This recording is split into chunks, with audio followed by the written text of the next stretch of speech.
Hello, Susanna. I see you.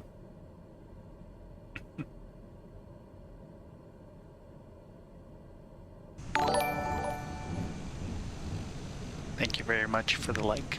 Appreciate you.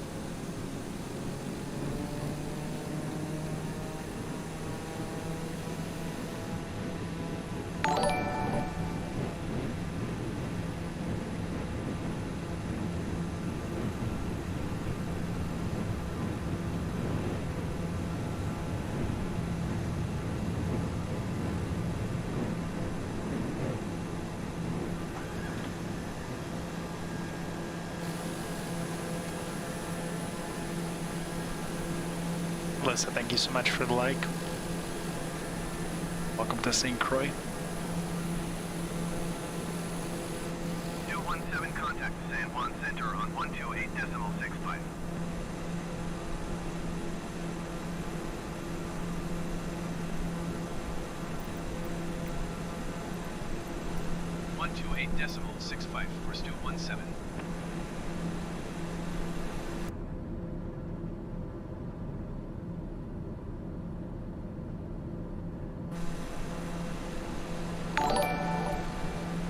Thank you so much for the like. Not for long, Alan. Gotta go to work tomorrow again.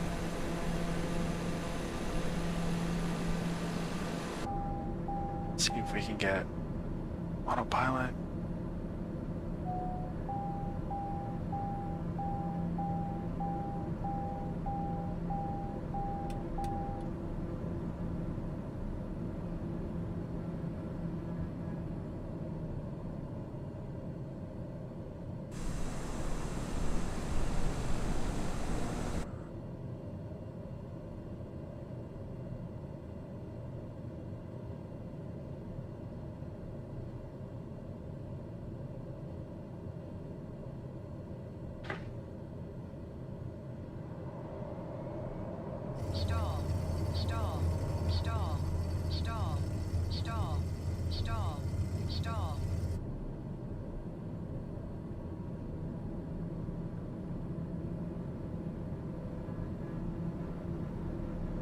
Yeah, going back to Guyana tomorrow, but first we're stopping over in Miami.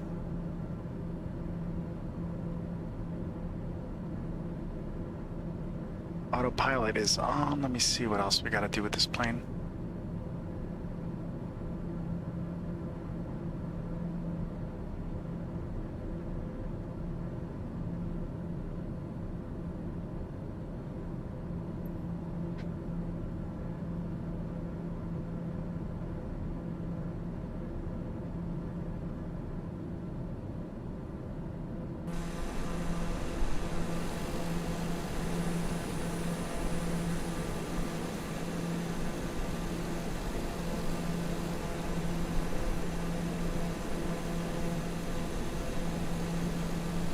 Lost the audio. I don't know about that. Everything looks good on my side. Make sure you check your speakers. I'm coming in loud and clear over here.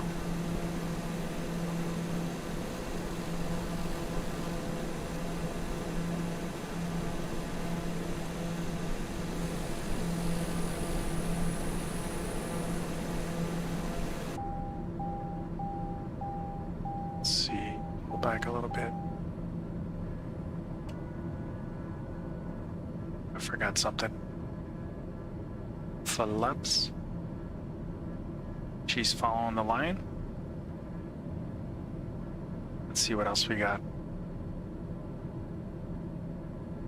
Autopilot's on, heavy's on. Airspeed we can control. We're go a little faster though. Something just go. Climb up to 7,000. Stop climbing. Now the plane should automatically start turning.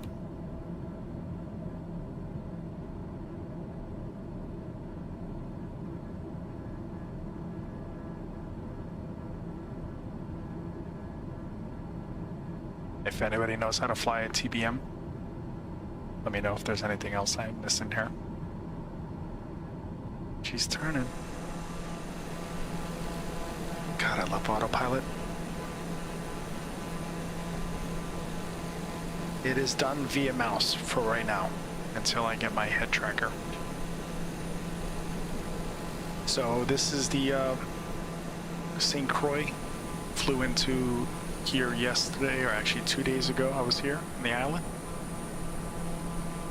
I think they call it Christian something. We were on this side of the island here. Let me see. We took off from over here, so we were on this area.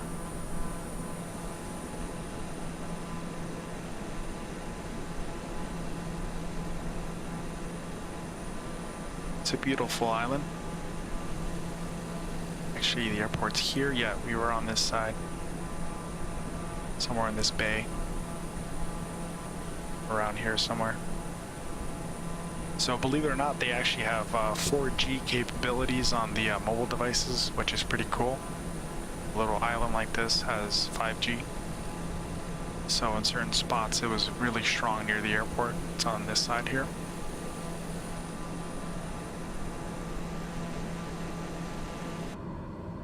I'm afraid to do anything else because I'm gonna end up shutting a system down or something.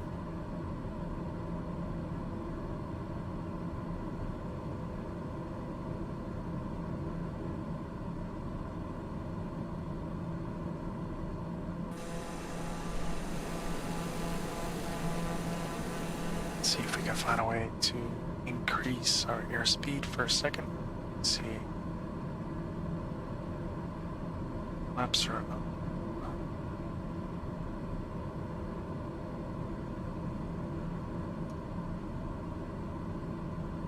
Let's see what this button does.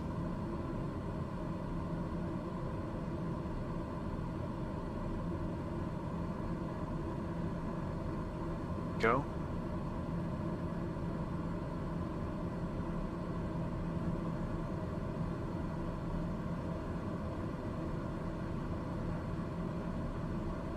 I don't know if I want to be descending.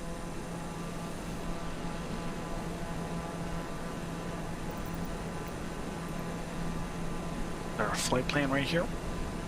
Gonna cross over near Puerto Rico and into the island of Bahamas. Going to Nassau.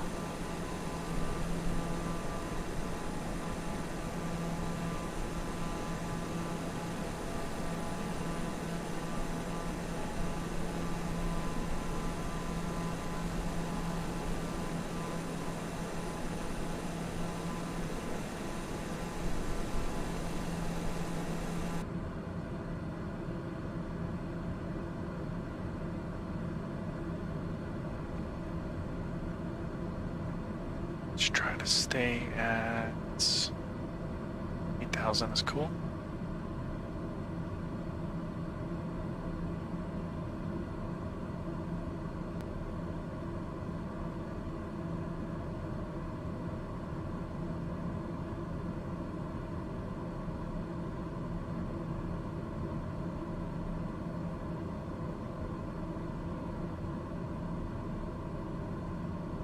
Yeah, I got this new flight controller. It's actually pretty cool.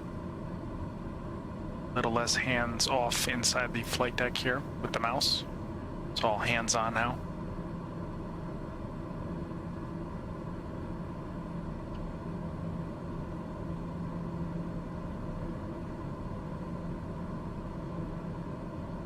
Avoiding Haiti. Yep, that is correct. Actually, Haiti is over here. Side. Just gonna go ahead and fly around that.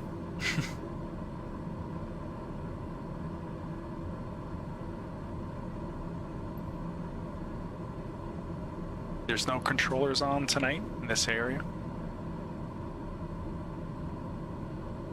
But if anything pops up, we'll listen in. But for right now, there's nobody on.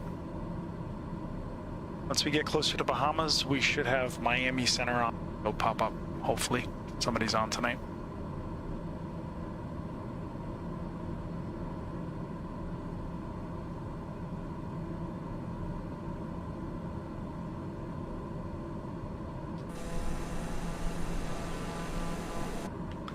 See if we can find a way to make it climb.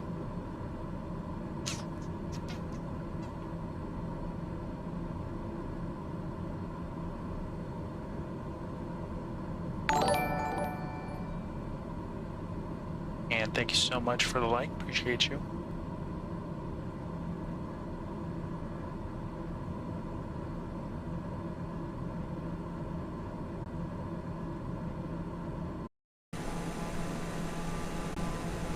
Rachel, what's going on? Thanks for the like.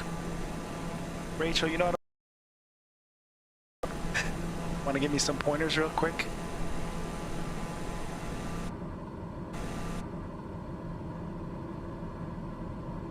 These things are so...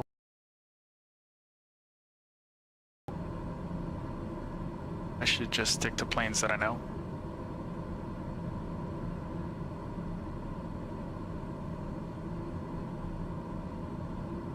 Congratulations, by the way, Rachel. Was, or I don't know if she is anymore, but was a flight attendant for American. And she went to the cadet program on her way to becoming a pilot. So...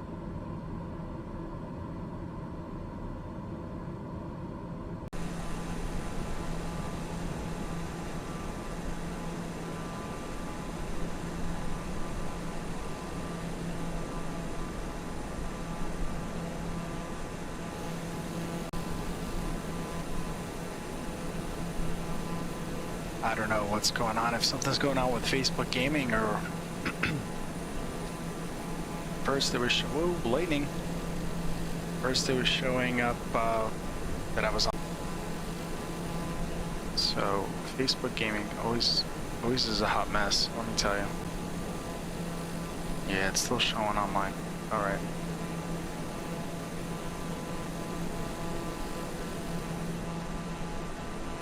Just cutting our way through, just past. Let's see if anybody's on. Nope, nobody's on yet. We're gonna be there in a jiffy.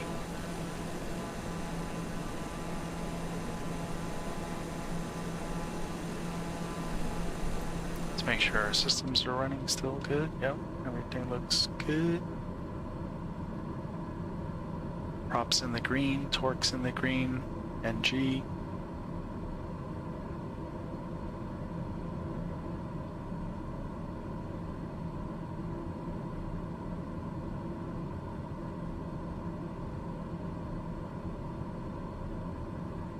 And I see lightning outside, not here, but outside my home, so there's a storm rolling through. We're still getting a little bit of, what is it, Elsa?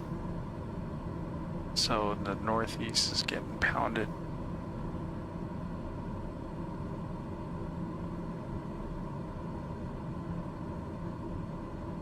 I hear some rumbles outside.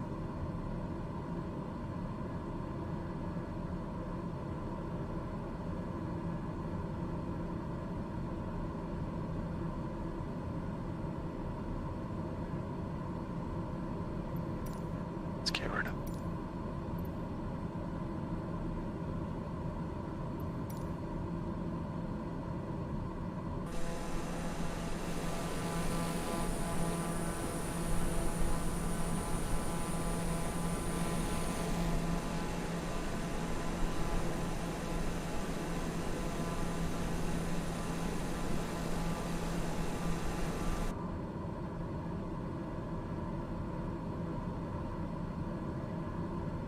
Let's see why our speed isn't moving.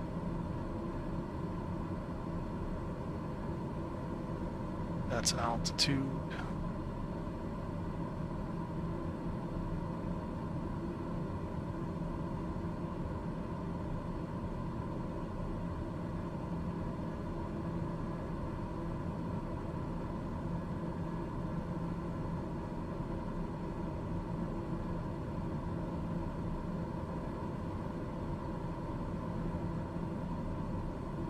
I think I know why. Let's see.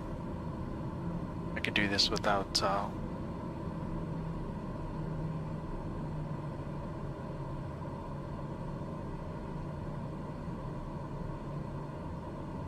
that was a big lightning bolt outside.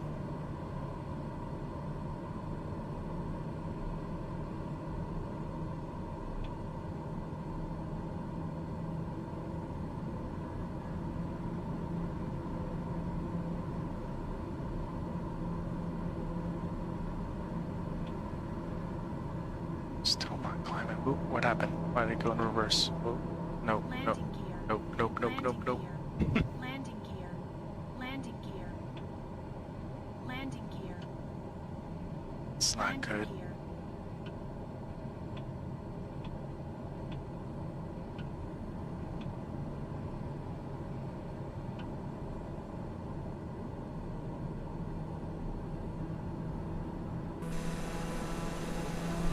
Let's enjoy the view here. See what we got outside. That should be... There's an airport right there. Should we try to land?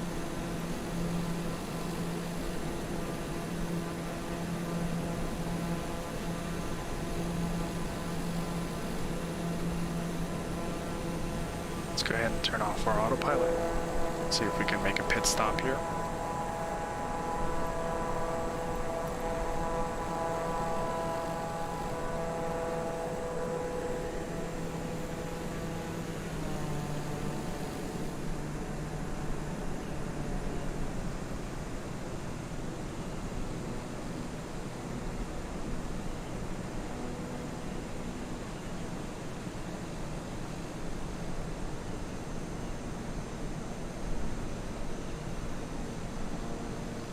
We're just going to do a little touch and go here at this airport in Puerto Rico.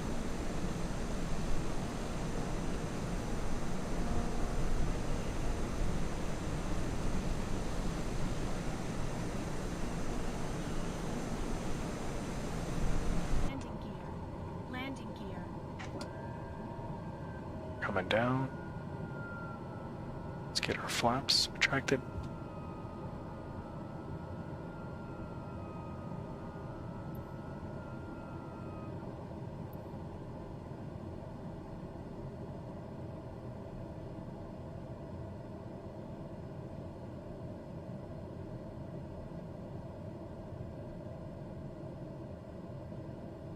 A little bit too high, so let's come down a little bit more.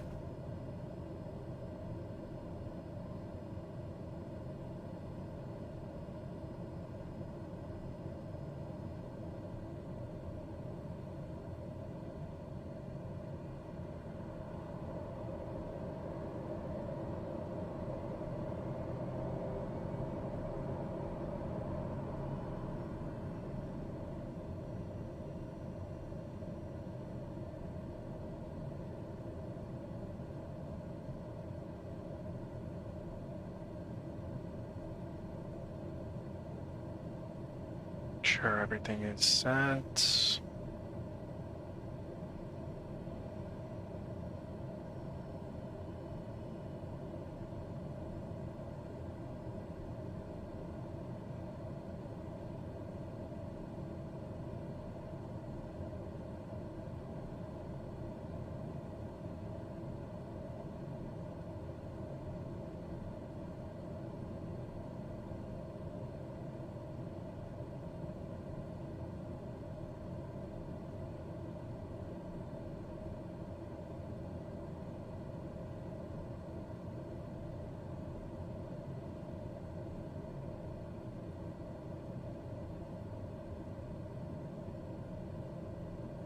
She handles pretty smooth though.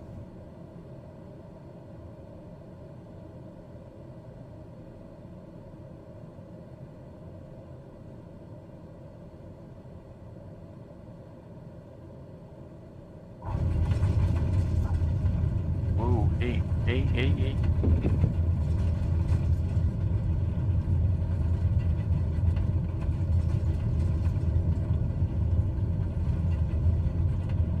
Stay on the center line.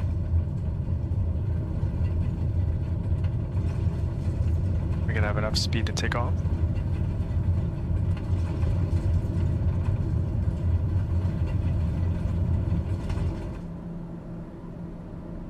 She was noisy.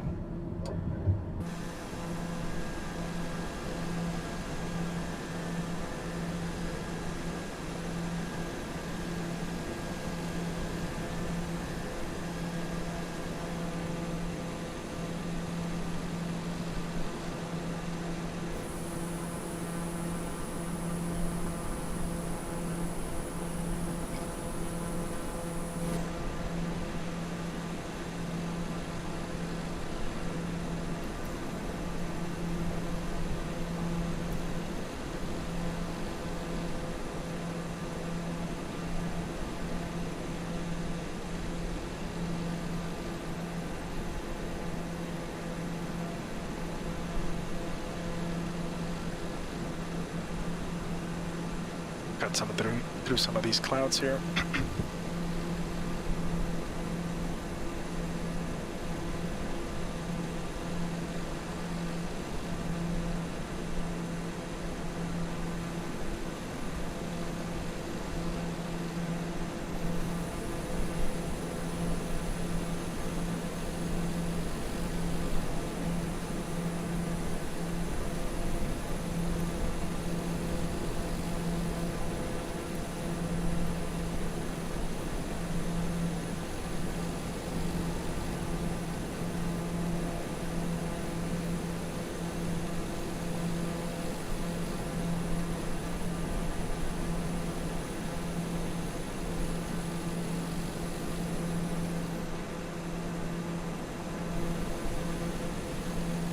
Beautiful Puerto Rico.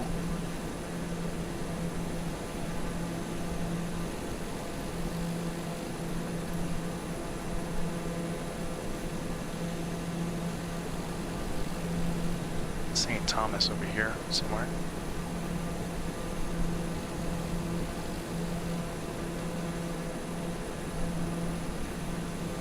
Right here.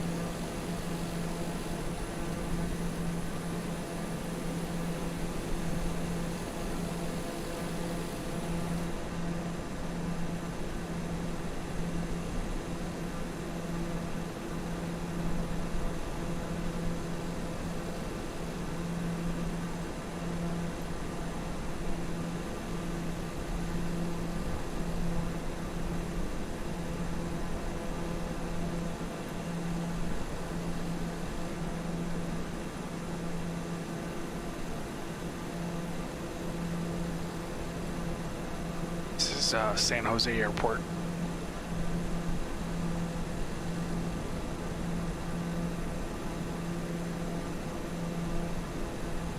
Maybe we'll do another landing there.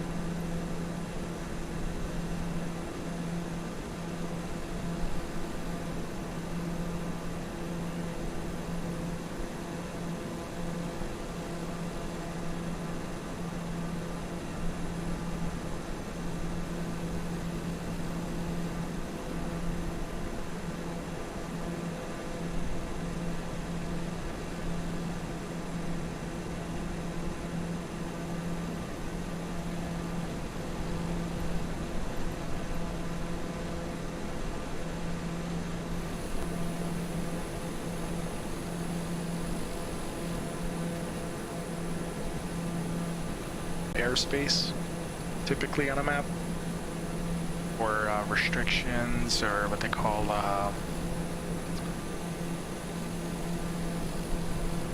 mean, you can also see these lines also for air traffic centers.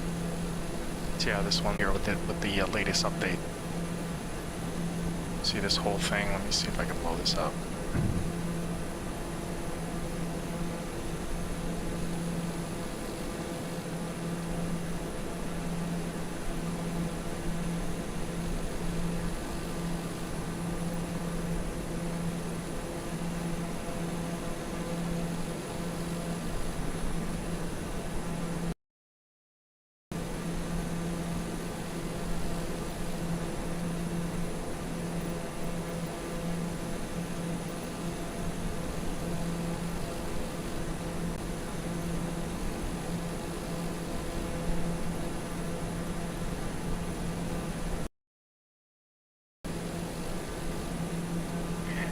past the airport, so...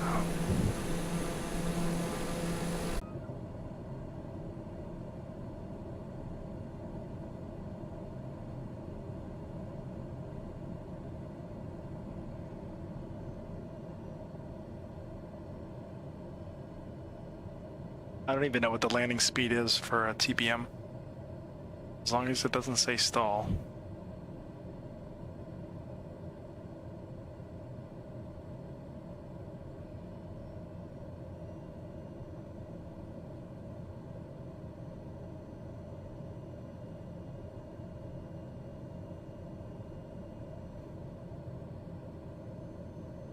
Everybody got their life jackets on.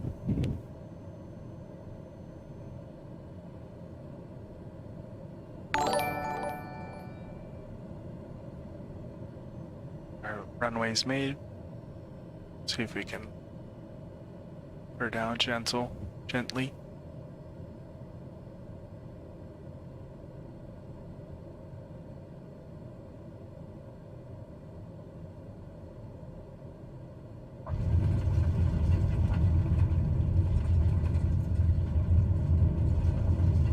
Laps coming up.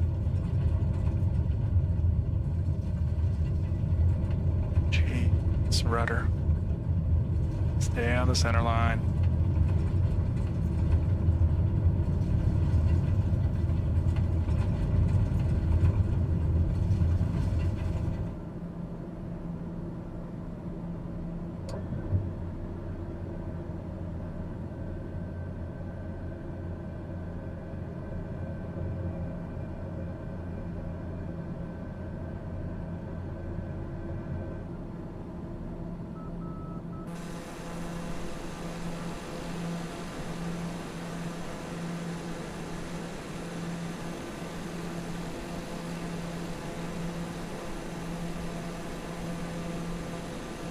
Yeah, I don't know if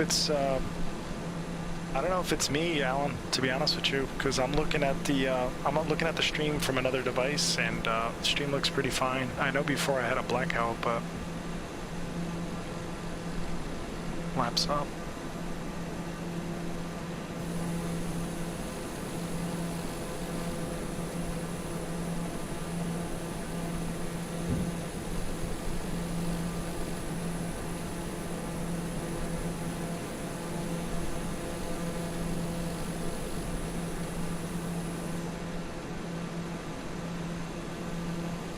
Autopilot coming on. Somebody's down there. What's that say? PP Joe Master.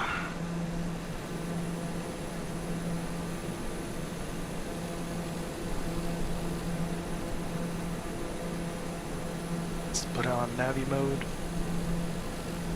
Plane will start turning towards its course.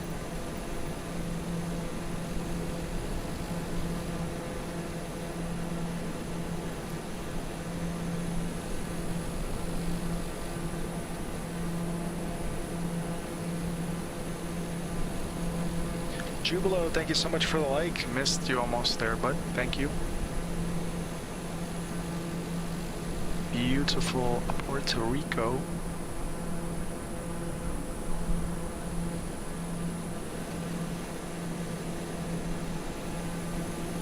That guy's definitely in some kind of military plane. Ooh. Zipping by us.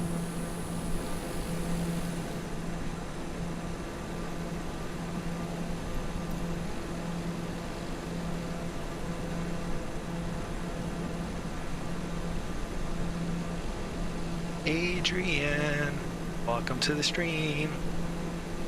I see you.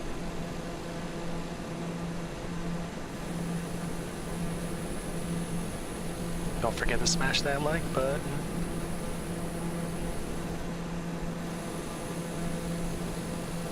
Let's get rid of the app. See if there's any controllers on tonight. Oh, look, we got Miami Center on. Let's see, 13215. 32. Wait a minute, something's going on. 1 second. Navi 1.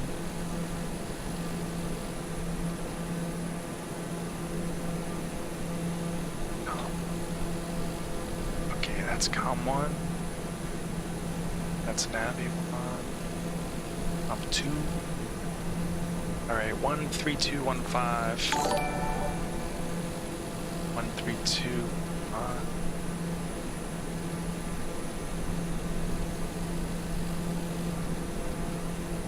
Let's check out the other one. 128. 225.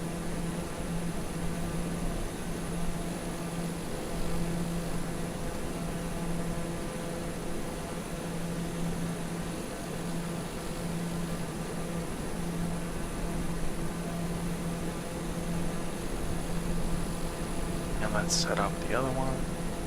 13225. Turn on both communications so we can hear both of them.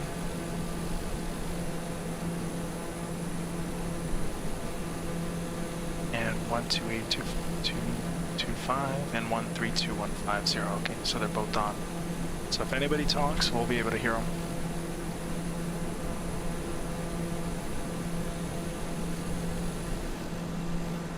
Now this part's gonna get really, really dry. It's only but nothing but oceans out here. Let's go inside, make it quieter.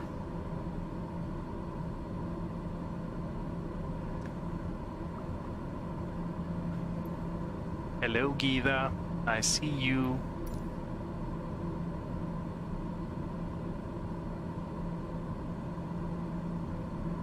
Don't be afraid to say hello in the comments. And don't forget to smash that like button.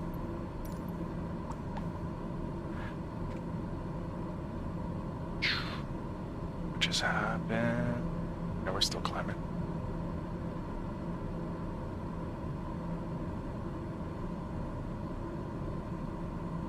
Thank you for the like.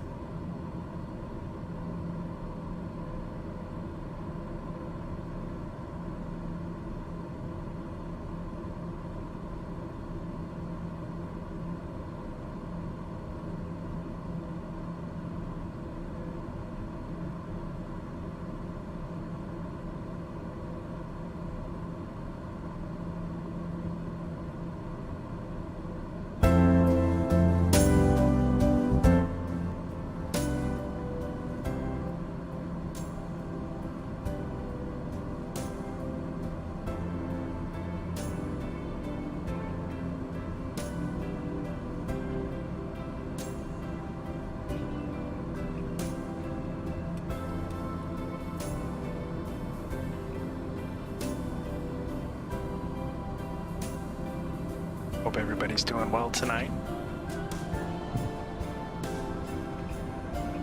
Hopefully nobody's affected by the storms. Alan says, where are the blue trap roofs? Where are the blue trap roofs? I've never heard that one before.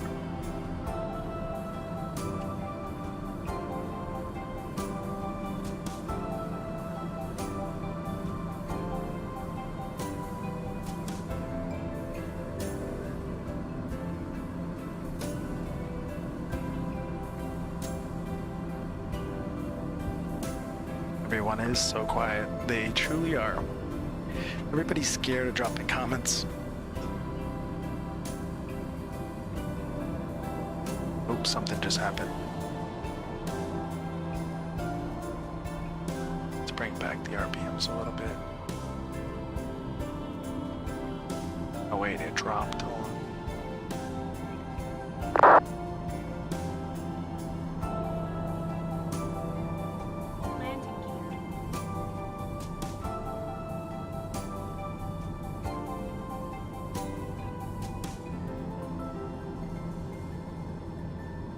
Did I run out of fuel?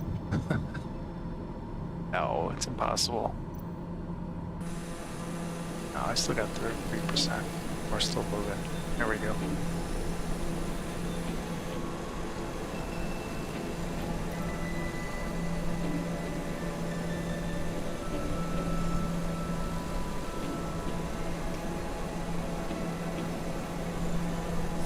Oh yeah, I know Florida got pounded.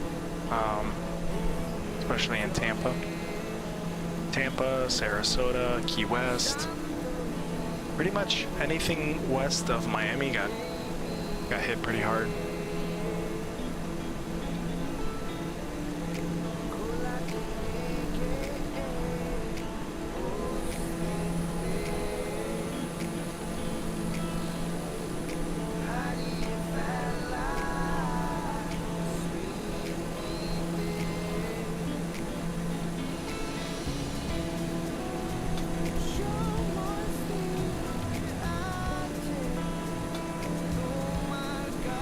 Thank you for everybody who dropped in, dropped a like, really appreciate it. If you haven't already notified or put it into the chat, ! notify. I'll just tell you every time I go live, automatically follows the page.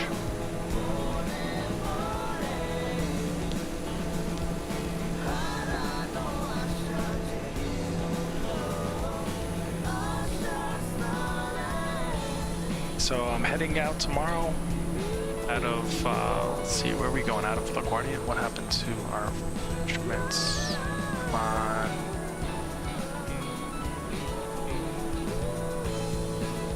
I think I'm heading out of LaGuardia. LaGuardia, Miami, Miami to Guyana, and South America. So I just got back from a 3-day trip. Had 1 day off just to relax for a little bit. And then head out tomorrow. I have to be at the airport by 12. And Simo, thank you so much for the comment over on YouTube. Welcome to the stream. Let's see. So yeah, we did St. Croix in Miami. Went out to the towers, or the condo that collapsed. It was pretty grim, let me tell you. Knowing that everybody was trapped underneath all that rubble. It was a very sad, sad day.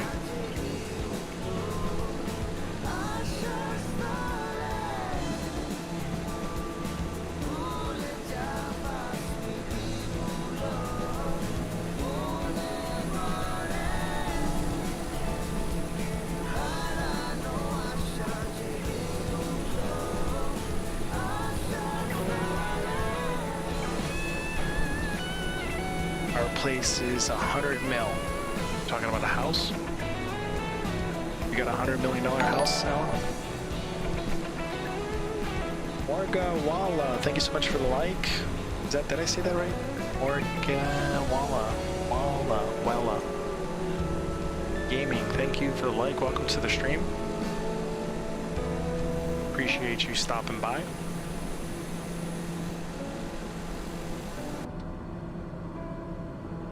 Everything looks copacetic in our cockpit here.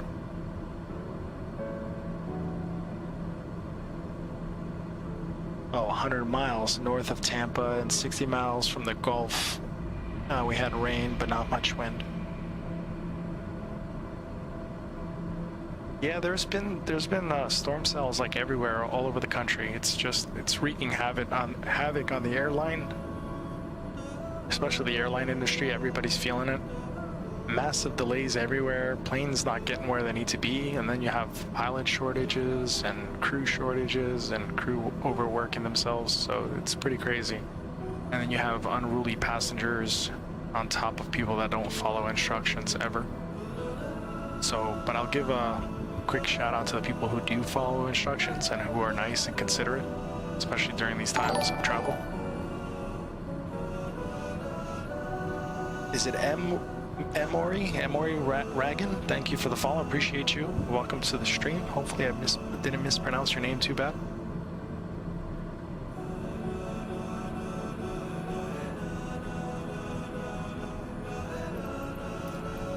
It's like we got a church choir going on. What's going on with this music?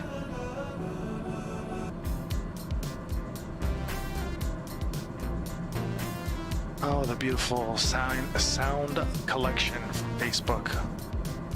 They don't let you play anything else but what they want.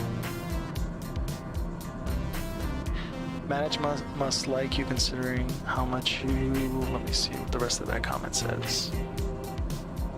Not much work, yeah. I mean, they're literally, like, they're working me to death, but it is what it is. I already got the last week off. I'm gonna head over to Europe, hopefully. And I'll be in Europe for a couple weeks. Hang out with the fam jam. My parents are out there.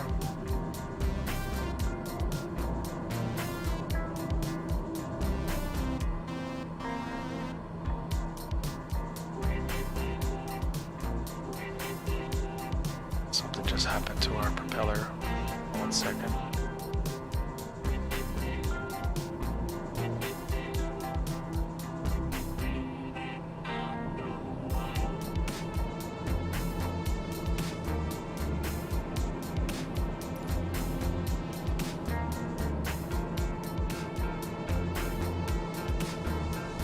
All of your followers, yeah.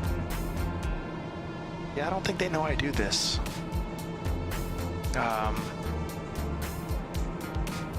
Believe it or not, my mom actually saw the panel that I have, and she doesn't really need to know how much I spent on the panel. So she sees it, she's gonna like just call me every name in the book.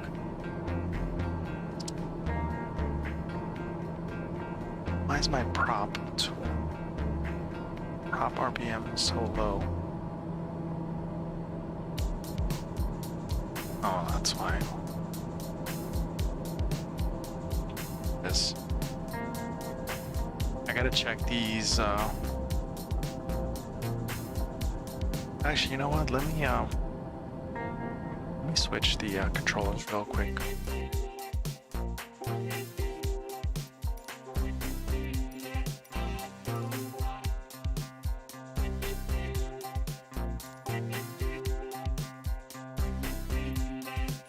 That's why. That's why it's acting all weird. I have it set to a twin. It's got to be a complex single right here. Hopefully that solves the issue. I was wondering why my controllers are acting all weird. No, no, no. Landing gear. We go.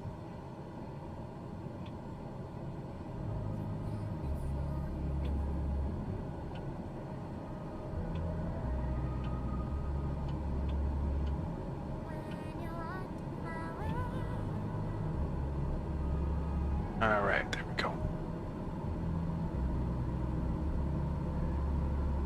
Everyone needs secrets. Yes, we do.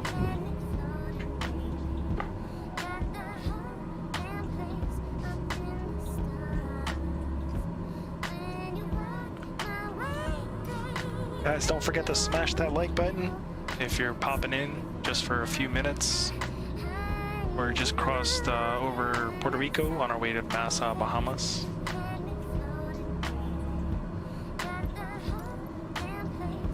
Try to stream whenever I can.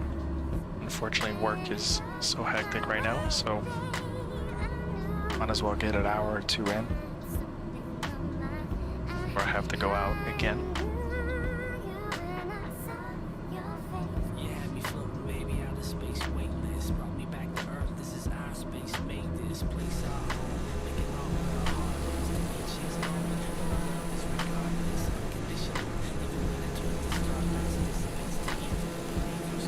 Beautiful TBM 930. If anybody's ever seen Steve Okanivo on YouTube, he's like a private pilot. He flies commercially, but it's more like these planes. He flies all over, like Opelika near Miami. Flies to the Bahamas and pretty much all over the country. So he's got a pretty cool YouTube channel. He shows you how to fly these things. I guess I gotta pay attention more.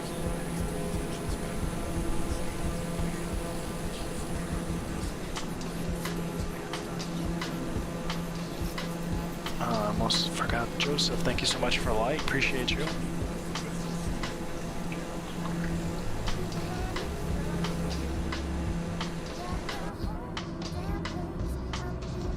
Can we go in? Faster.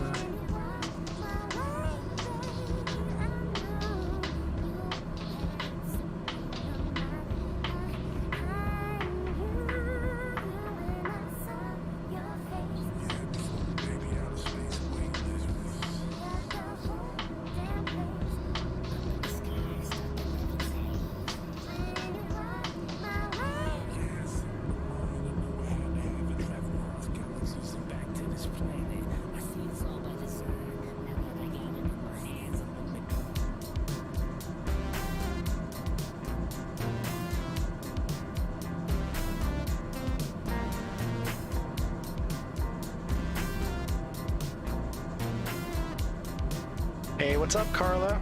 I see you peeking in. Don't forget to smash that like button. I know flaying is not for everybody, so...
Let's see where we're at on the map.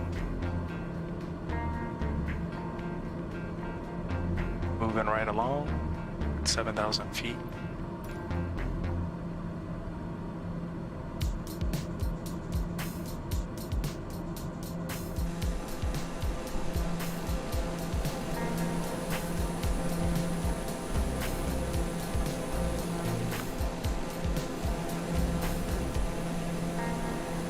Carly, you ready for another season of Portuguese soccer? Of course, we get Benfica in the last game of both rounds. It's gonna be another nail biter all season long.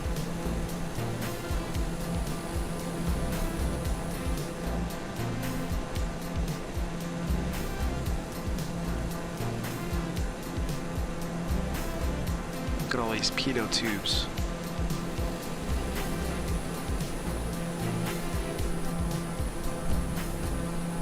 I always like the exhaust on the side of the engine on both sides. Kind of looks like a bull.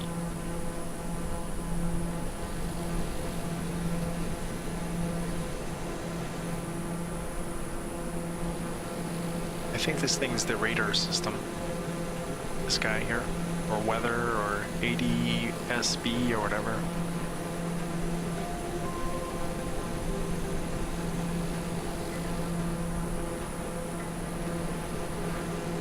Alan says shark. Yeah, a little bit. Check out that air intake though. Thing's pretty badass.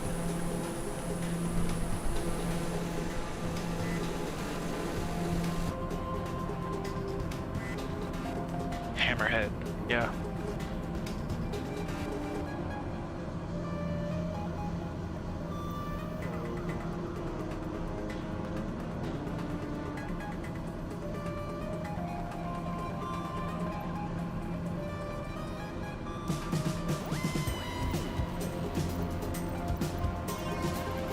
See if this thing has checklists. I know it does. Let's see here.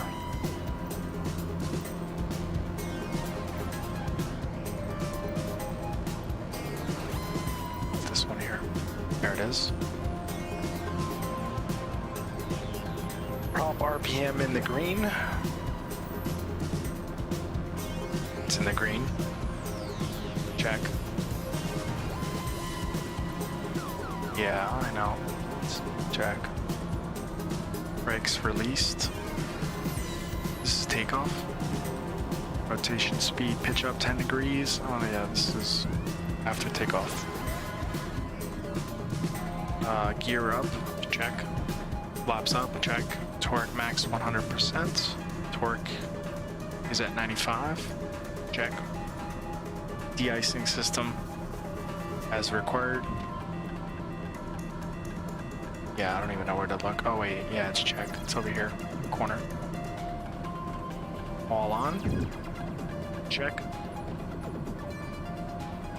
Oh wait, tick items. Tick, tick, tick, tick, tick. Take off. Tick, tick, tick, tick, tick. Ah, there it is. Flaps up 115, below 115. Positive vertical speed, brakes, landing gear up. Got it. Climb. Altitude, is it altitude? Yeah, altitude check, selected. 7,000, check. Altimeter setting as required. Set that. Autopilot, check. Fuel gauges. Check. De-icing system as required. Landing lights. Landing lights can come off. Complete. Cruise. Altimeter setting check. Let's see if we can find it.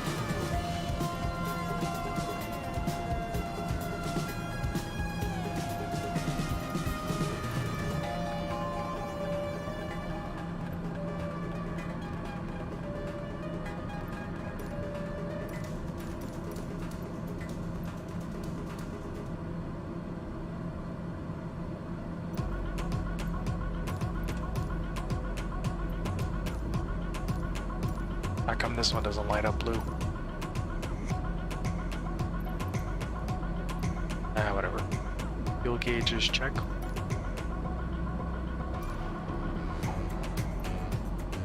De-icing system we already talked about. Landings are off. Gauge complete. So fuel, de-icing, inert SEP, and altimeter setting. All right.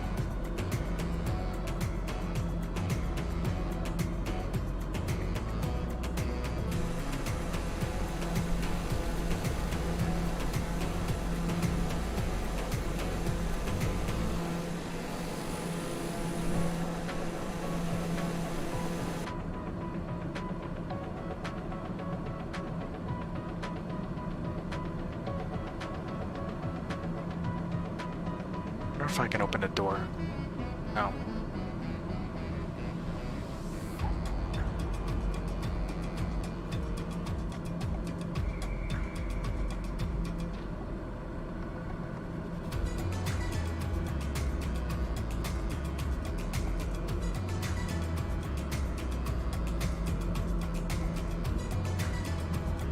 And the viewers are rolling in.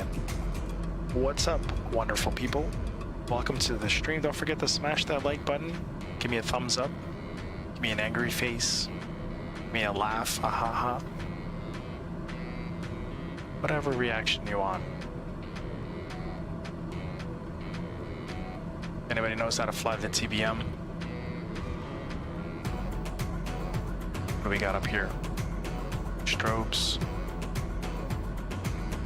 Oh, nice. Landing lights.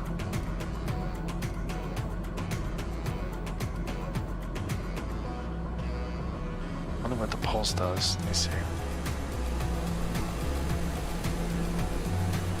You know how we test this, right?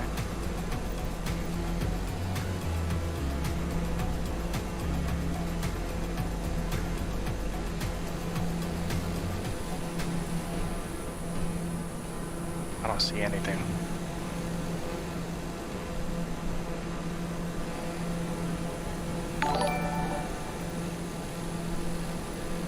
Alright, let's get the daylight back.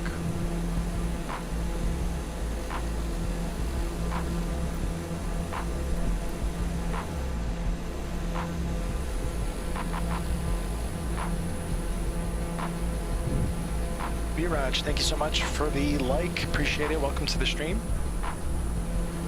Look at that beautiful sunrise.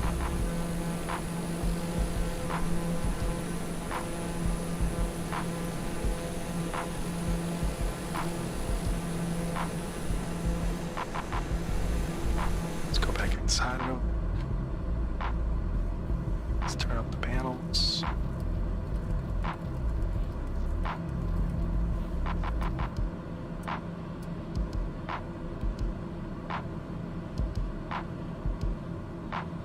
What else we got up here? Battery, GPU, generator, starter, ignition, fuel selector is an auto. So the crazy thing about this is it toggles automatically, I guess, from left to right to balance out the fuel tanks. One on the left, one on the right. There is no both, which is weird, but I guess that's the way it's designed. Autopilot's on. That's where your autopilot switch is, really?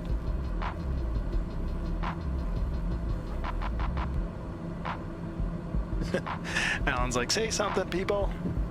Don't be afraid to drop a comment. Let me know where you're from. Let me know if you love aviation. Let me know if this is boring.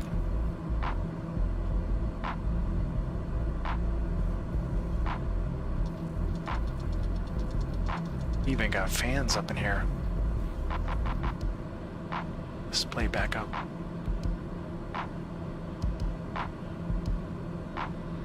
Wonder what this thing does. Any switch that's covered by a red plate, typically you don't touch. Micro mask. What's this thing do? Does it drop the oxygen masks? It's probably this thing. No.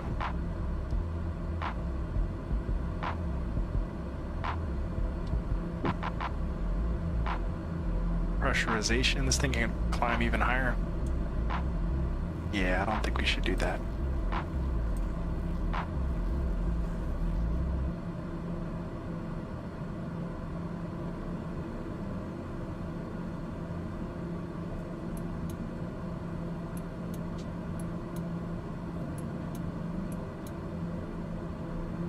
A lot of cool buttons at work, actually.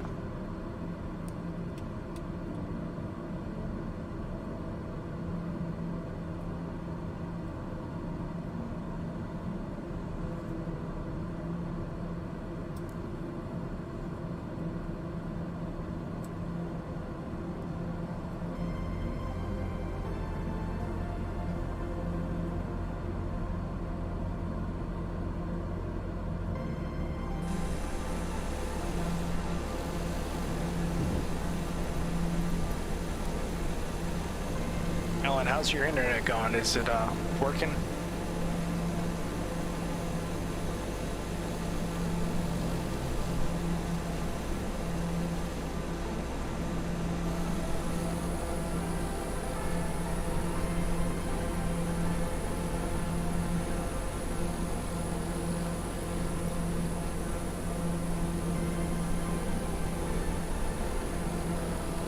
Guys, if you're just popping in for a few minutes, don't forget to smash that like button. It doesn't cost a thing.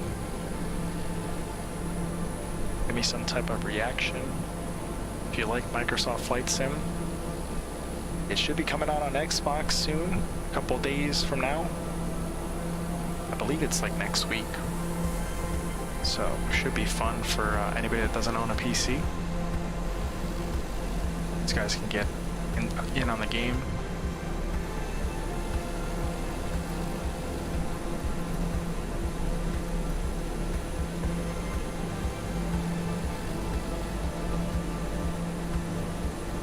That's good, good. What do you guys use for providers out there? What kind of internet? Do you have Comcast, Verizon Fios?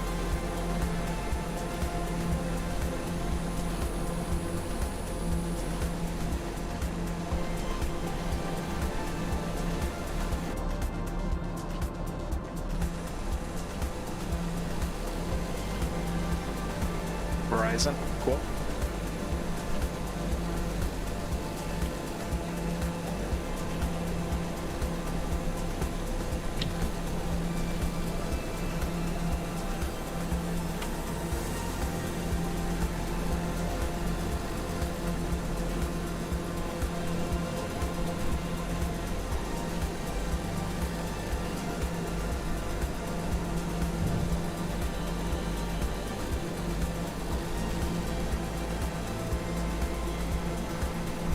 Friday night in Miami for some reason.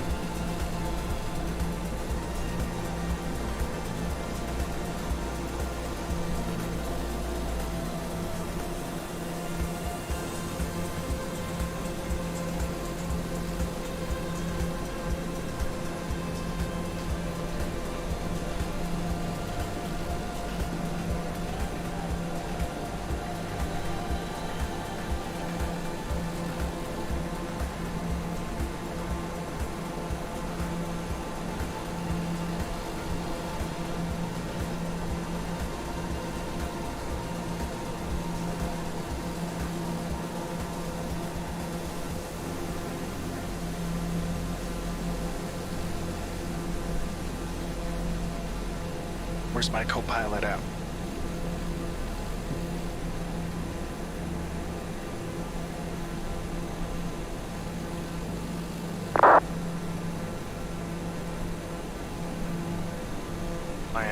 Miami Center,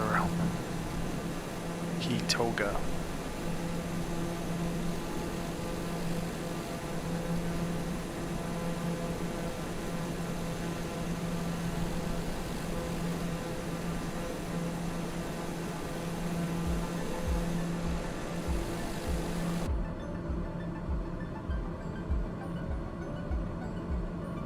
Wonder why anybody's not talking. Oh. DAL 329, how do you hear? That's definitely not me.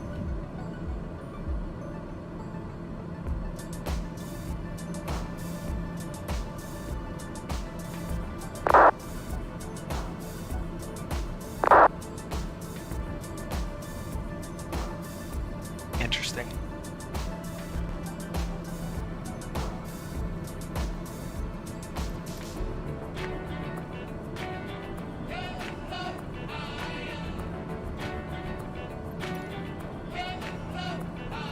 Coming up on the 1 hour mark. Probably won't be doing this too long. Just try to keep that level up. I do have work tomorrow, so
that was a fail on the end. Trying to do, you do not. Somebody's having a communication issue. Somebody's getting aggressive.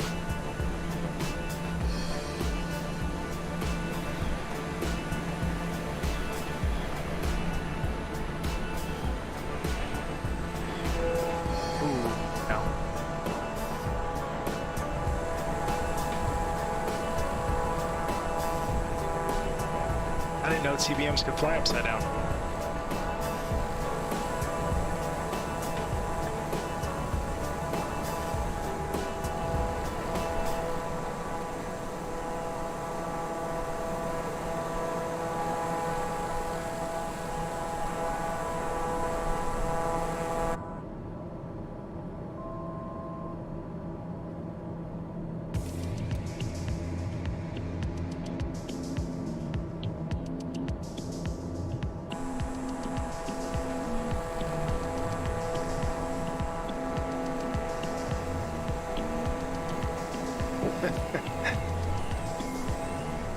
Alan, just make sure your life vest is on, okay? It's available for purchase if you want one. Do you want to purchase life jacket? Yes. Swipe card and enter PIN. Okay.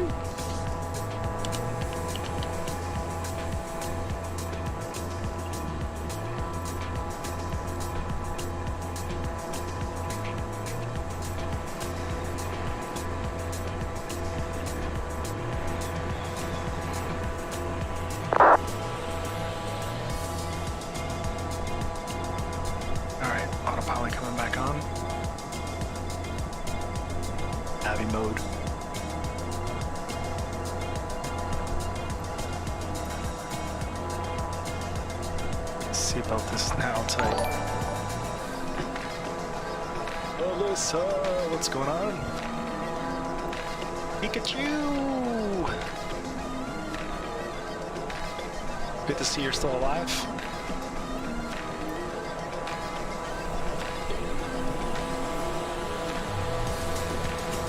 Must have a lot of altitude. What's going on here?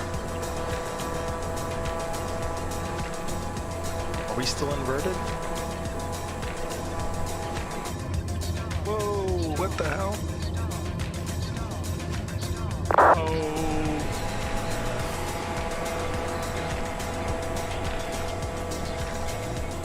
Ooh, nice recovery. And that was a real life stall, ladies and gentlemen. Whoa, we're doing it again.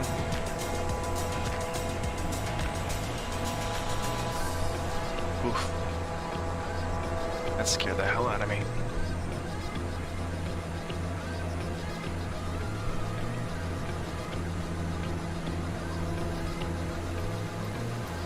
And that was a stall spin.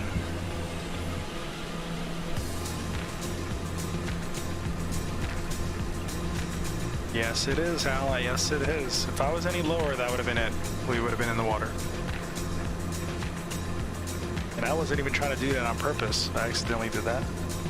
Sorry.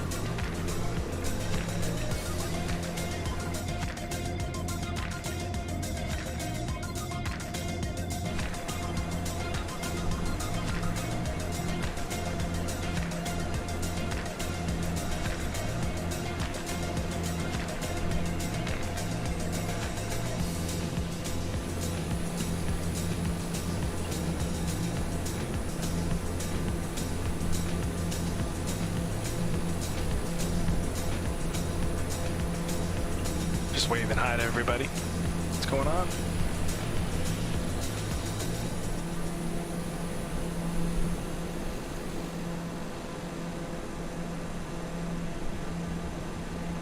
There's an airport out in, where is it? Ohio, I think? Yeah, Oshkosh, they call it.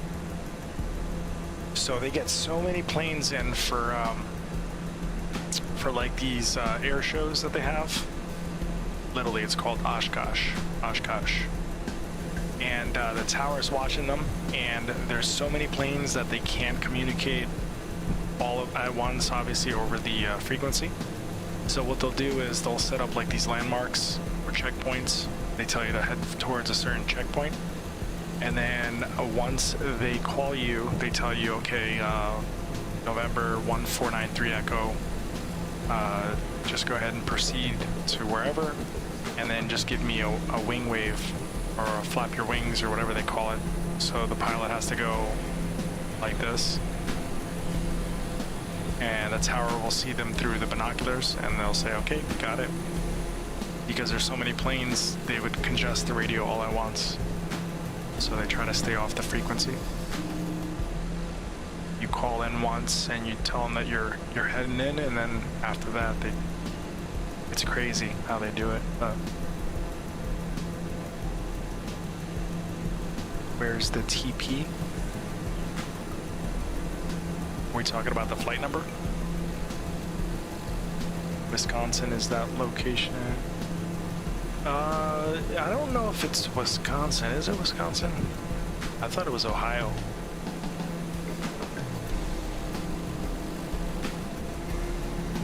It's actually pretty awesome. And then they have Sun and Fun, or Fun and Sun, whatever they call it, down in Florida. I have yet to go to one of those air shows. I'd like to one day.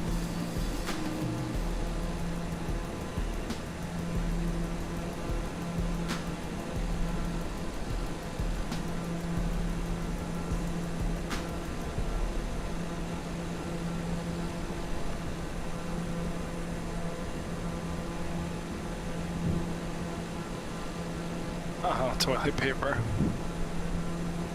Oh, and you shit yourself.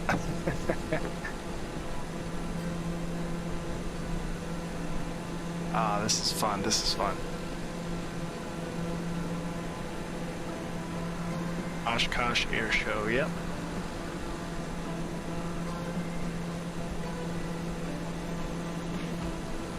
Alan, did you ever get your game to work?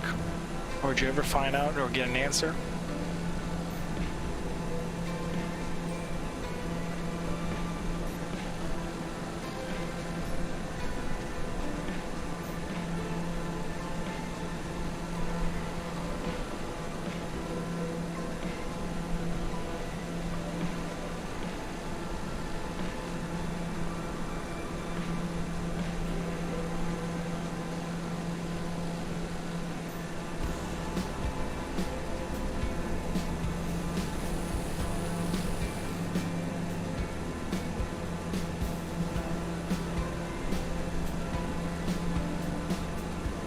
Oh, you are flying takeoffs and landings. All right, cool. Did you add me to the friends list? Got POR. Can't see it with the thing. Let me move this real quick. I can't see it anyway. It's POR flying or FLYNG. STEW. POR FLY NGSTEW.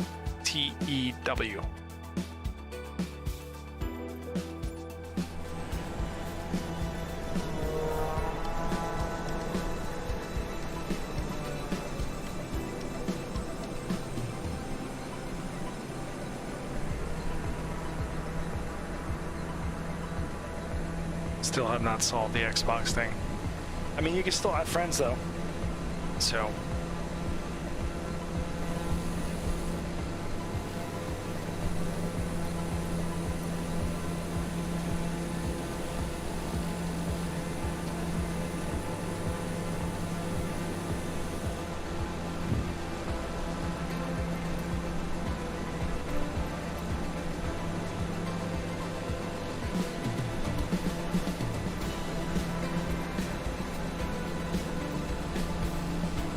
Friends list, adding me on Microsoft Flight.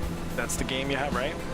You have MFS, Microsoft Flight Sim 2020. You should be able to add me, so that way if you ever want to fly together, you could just click on me and come into the to the world map, find out where I'm flying, click on it, and then spawn right in. You sent me a link, but I have not yet tried it. Looks as if it should have what I need. Yes, yes. Yeah, that's what I was giving you the username for Microsoft Flight Sim 2020. Or the friend's name, I guess. Or you could just type out your name and I'll send you a friend request. And then we could do takeoffs and landings together. We could stay in the pattern. That's probably what I'm about to do. Find an airport right here. Do some takeoffs and landings. One of these is Exuma Beach. I think it's this one. Did I say that right? Exuma.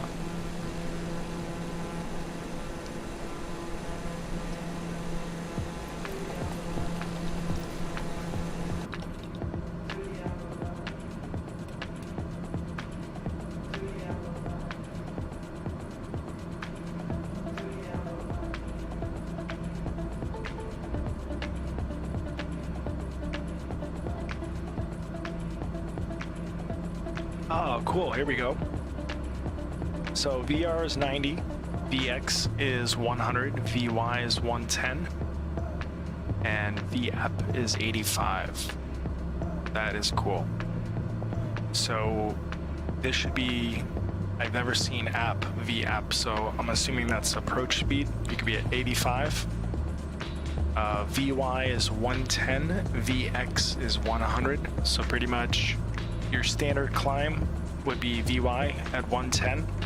Your more aggressive climb for short field to clear any obstacles would be 100 knots, and then your rotation speed would be 90.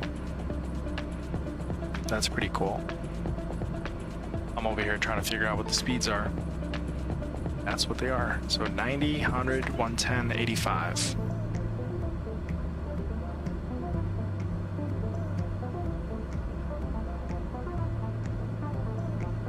It's pretty cool.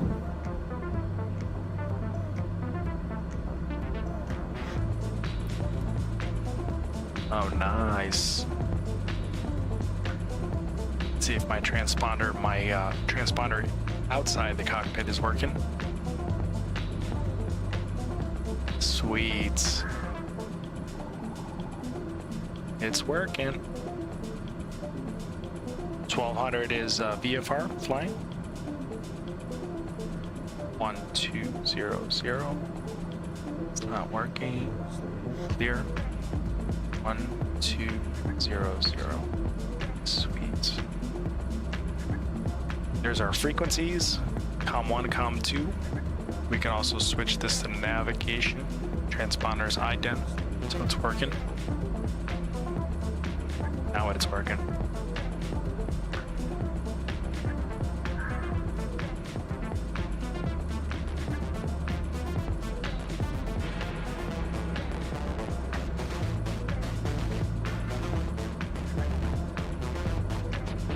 Sweet. Yeah, a lot to learn, a lot to learn. I would recommend just sticking to the basic aircraft before you tackle these monsters, because even the most experienced pilot can get overwhelmed. Ooh, there's the altimeter setting right there. See if we can mess with this real quick. Sweet. Learning a lot today. Let's find out our altimeter setting at NASA.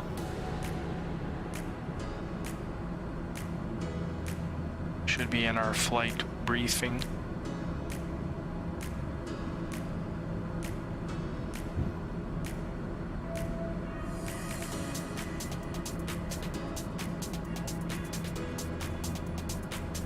.172 for you is correct, Al.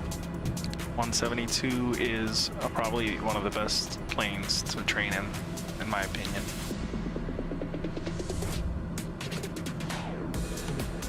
All right, so NASA's reporting altimeter setting 3014, Grand Bahama International. 3013 or 3014, so we can actually set that. So the higher the number, the more altitude that the plane is going to be at. So it adjusts for the corrected altitude.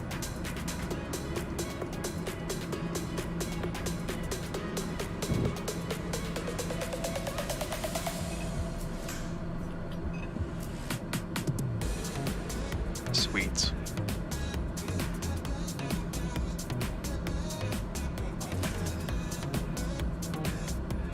Let's find out some other information from Grand Bahama. The winds are 120. Means they're coming from direction 120 at 7 knots. A few clouds at 1,800 scattered at 25,000 and 2924 is the temperature and dew point. forecasted. Today's the 9th. Is today the 9th? Should be the 9th, I think. No. Is today the 9th? I don't even know. Yeah, today's the 9th. What are they saying? What do you hear? JetBlue 2618.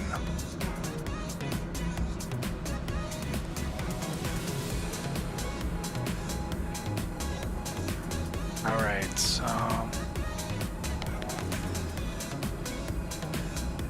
think that's all we need to know, really. Oh, actually, let's see. So if it's wind's coming from 110, let's see what kind of airports or what kind of runway they have out there.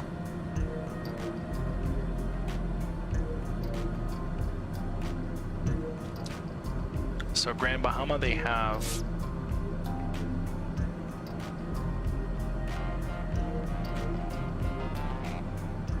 let's see what kind of FIR they have. Approach procedures.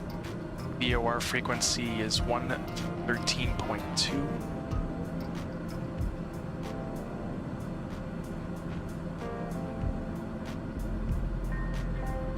That's a lot of information to read. Holy crap.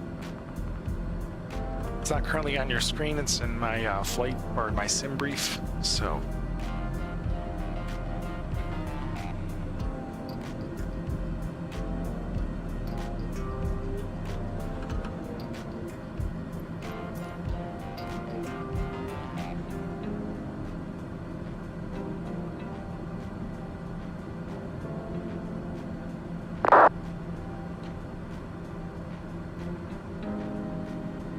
Descend and maintain flight level 290 for JetBlue 2618.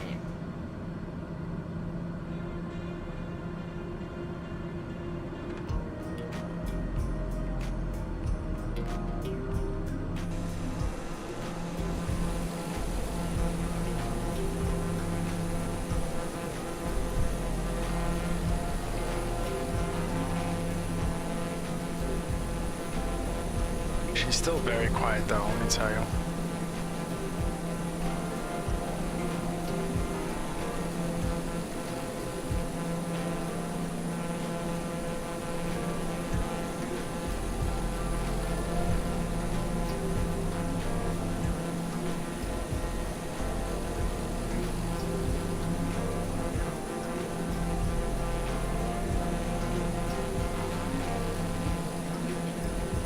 Looks like we have a new supporter here, Carol Good. Looks like a pilot in his profile pic.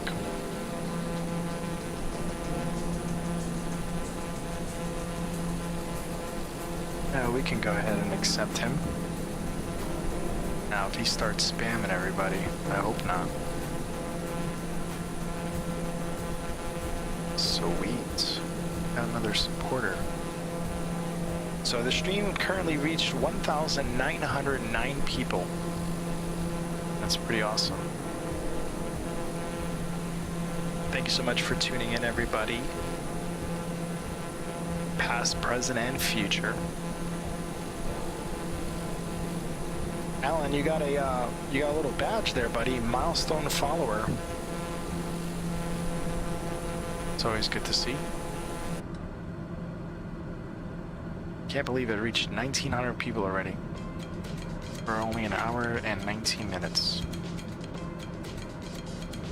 And we got a lot of people on here.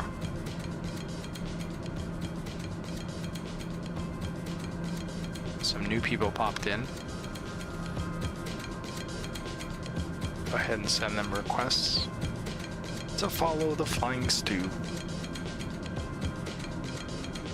My cousin sent me a message the other day. She's like, you know, I just got it now. She didn't know what Flying Stew meant. And I said, it's short for steward. Flying. You get it? Oh, man. I mean, I've only had the page like forever.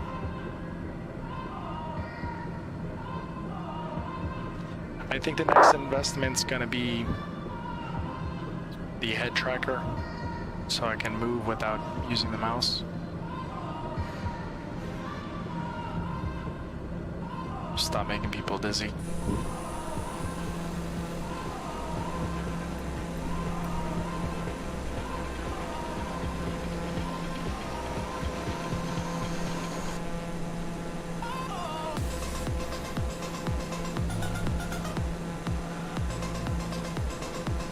Flying cabin attendant. Yeah, no, I'm not changing the name to that. I like flying stew. One day I might shorten it. Instead of saying the flying Portuguese flying stew, I think I might just switch it to Portuguese flying stew. And just keep it shorter. Because that is a mouthful.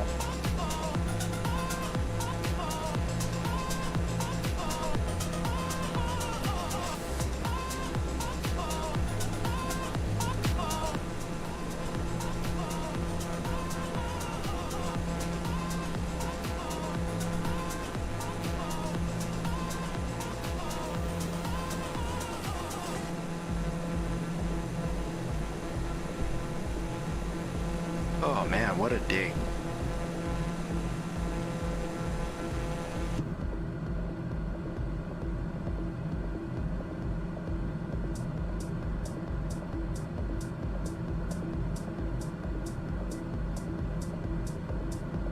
I guess I should edit my Colombia videos that I took on my last trip out there before I start making other videos.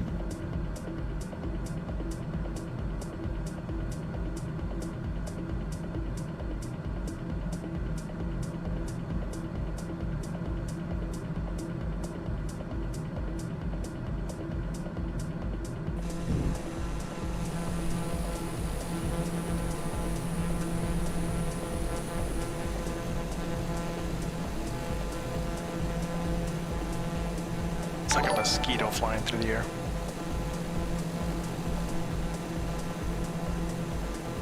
Salone, thank you so much for the like. Did I pronounce that right? Salone. Welcome to the stream.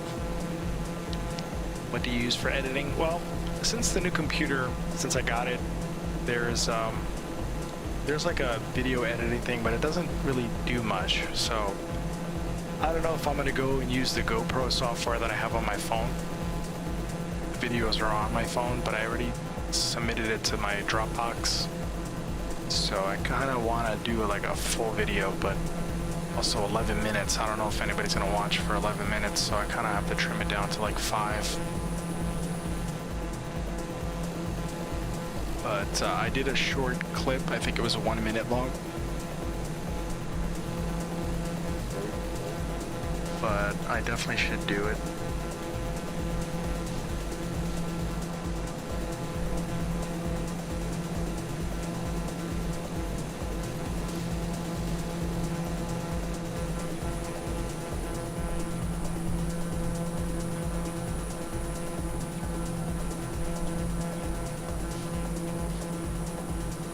Let me see what they call it on Windows. You probably have it too, Alan. It's called Video Editor.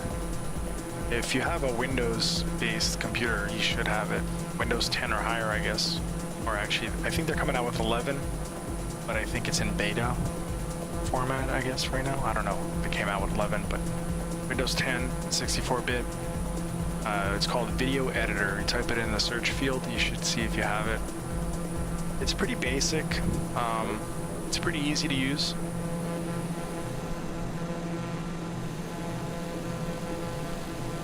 All right, let me get rid of the buzzing sound for a little bit. Have various short chapters of this trip. Yeah, I have. I try to stay under, I think it was 10-second clips, because I was using this software on my phone that the shorter the clip, the better the video. But if you did too long of a clip, then it just looked weird. So, but when it comes to social media and uploading videos, you should always try to keep it under 3 minutes, because people lose interest unless it's really, really good. They're not gonna care what you say. So, Shelly, Jacob, what's going on? Hey Shelly, if you're still watching, which you probably are, I'm coming to Tampa in 2 weeks, the 21st, I believe. I'd like to see the kids, if you can let Lauren know. I haven't been there in a while. Work has been driving me insane, but now I purposely bid a trip for Tampa, so I'll be in Tampa, and it's a pretty decent layover. So I believe I get in like 1 or 2 o'clock in the afternoon, I think. Should be like around there, so if you can let Lauren know. I'd like to see the kids if they should be out of school, no? We're in summertime. So if they're home, if they want to come crash the pool at the hotel and maybe have some dinner, I'd like to see them. So if you can let Lauren know, I'd appreciate it. I already spoke to Orlando. He said he doesn't have them that week. So thank you for the like. All right. Let's see where we're at. Coming out. Should we do a little landing here at this airport? See what it looks like. See if we can see it. I doubt it. No. Somebody's out here in the middle of the water. Ooh, we got some lightning above us. Let me see. Higgett over on YouTube, thank you for the comments. Who the heck is that?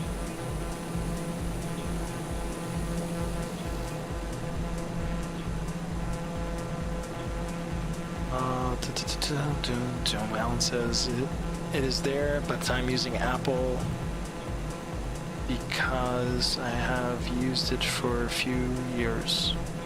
Not years, substitute years. Higgett Lola, let's just type in gibberish into the chat. Hey, I'm glad your night is going good. And make sure your keyboard's working. Oh man, my guys over on Facebook can't see the comments, but it's funny. Thanks for all the gibberish in the chat, appreciate it. Just driving up the metrics. Jelek. Is that Tagalog? Are you from Asia? Hejek Lola. Hejek Lola. Over on YouTube. Don't forget to subscribe. Bali. Nice. Always wanted to go to Bali.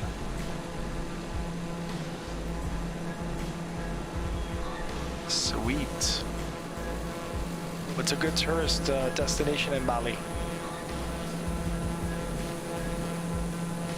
Ooh, look at that lightning.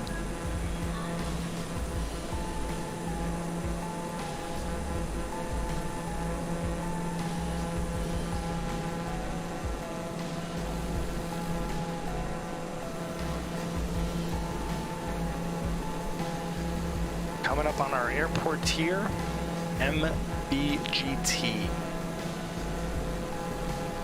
So, oh, almost hit the plane,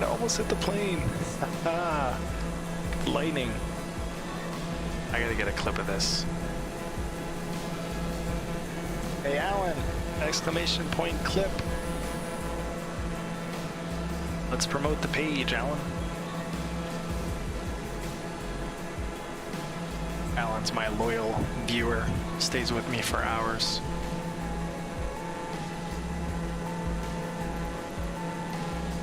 Yo, that would be so cool if I could get a lightning bolt in the clip. And guys, welcome to the Portuguese Flying Stew stream. Don't forget to like and follow the page. We're in the TBM 930, flying through some lightning overhead. Microsoft Flight 2020. Somebody just popped up behind me. Space Owl. I'm still waiting for the day that I get a stream sniper. Somebody jumps in, since multiplayer is on. These guys want to jump in, fly, try to crash into me. United Airlines 4752 is up ahead. They're probably in the Bahamas as well. Alan, thanks for the clip.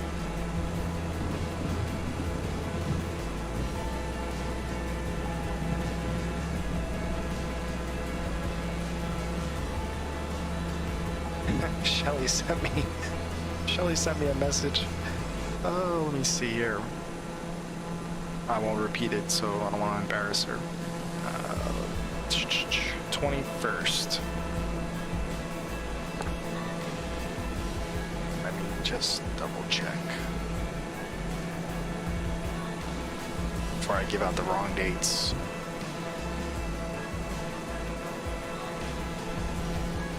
Yes, 21st.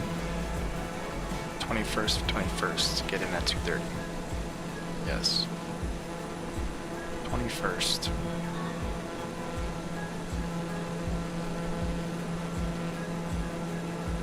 Get in at 2:30 p.m. And let's see where we're staying.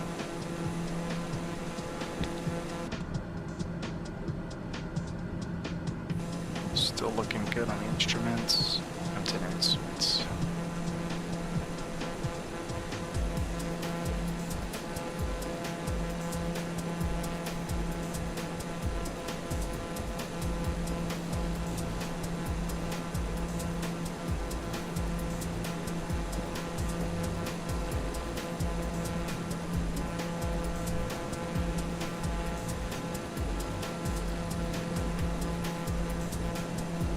I just love the support of my friends and family. They've been awesome through the journey of becoming a private pilot, and a lot of the warm encouragement words that people send me. It's awesome. I just have to really step on it now and make it come true, because there's a market for pilots right now,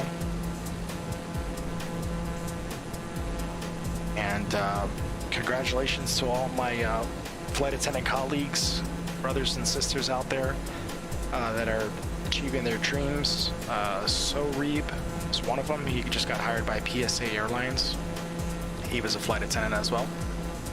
He went through the process, with the hours, training, became an instructor, and now he just got offered a job at PSA. So congratulations to him, and also Brendan Kung as well.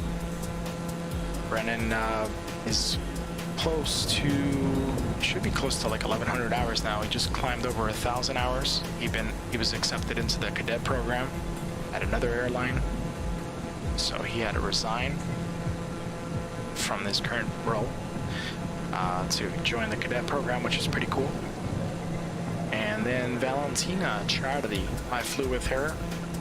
She was also a flight attendant as well, and she just got her private license, private pilot certificate. So she's on her way. She's on an instrument now. So a lot of flight attendants actually going to school to become pilots, which is awesome. And the age range is different. It ranges between 20s. Also Rachel McDonald, the one that gave me the like before, she also did it as well. So a ton of people. So don't sell us short, I should say. Flight attendants become pilots.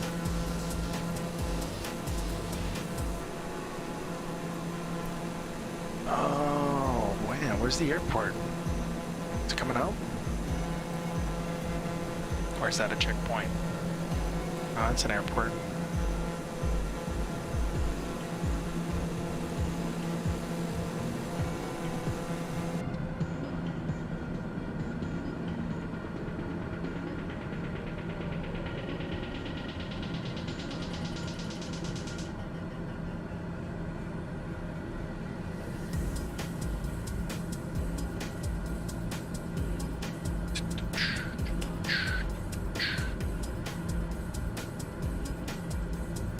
Hey, got another follower. Awesome.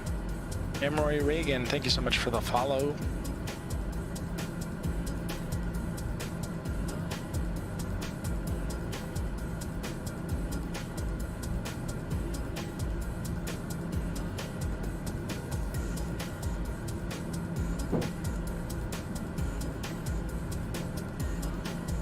What do we got here? What do we got here? All right, another trip just dropped off my schedule. I have officially cleared my schedule for the end of the month. Super excited. Now I can head to Europe on the 23rd, right after Tampa. So I'll be bouncing over to Europe on the 23rd, and then I'll be staying there the last week in July and hopefully the first week in August.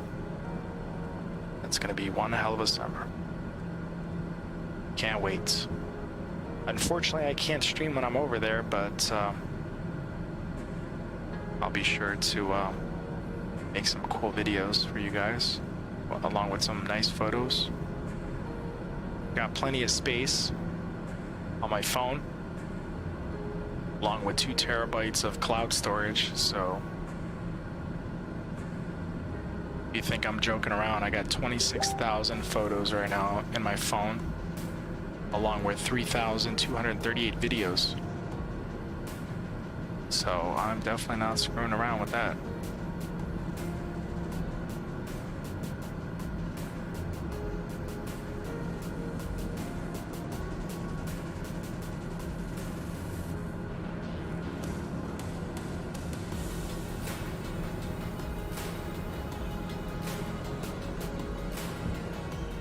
We will be awaiting your return. Thank you, Al.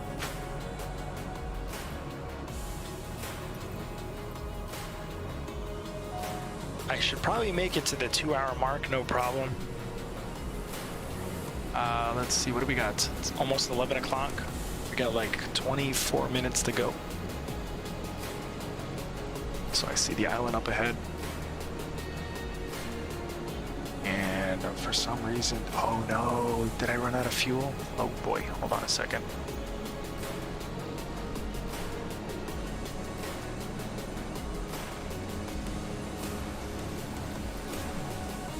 Start the engines again.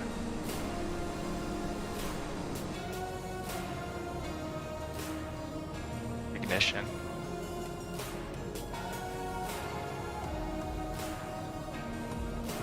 Uh-oh. There we go. And we're back. I almost crashed with running out of fuel. See, you can't sleep on these things.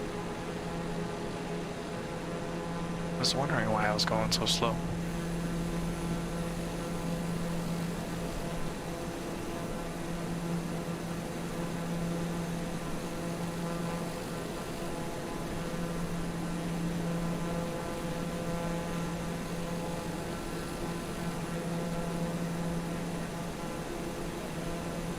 Oh, there's the island, and we're at 15,000 feet. Let's cut that down.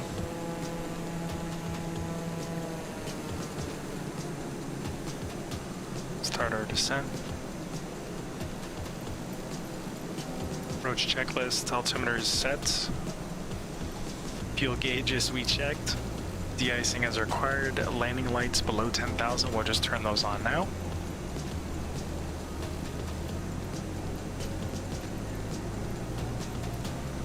I should get in the habit of doing more checklists, just so you don't miss anything.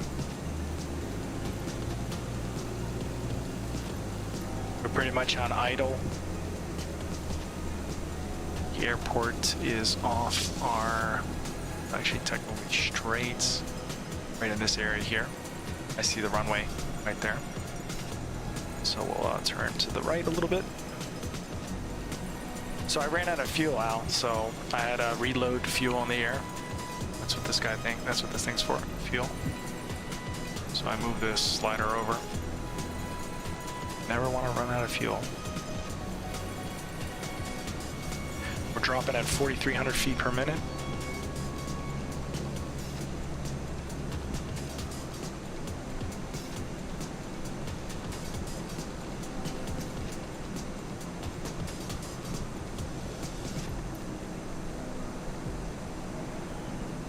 Let's go ahead and start turning towards the airport.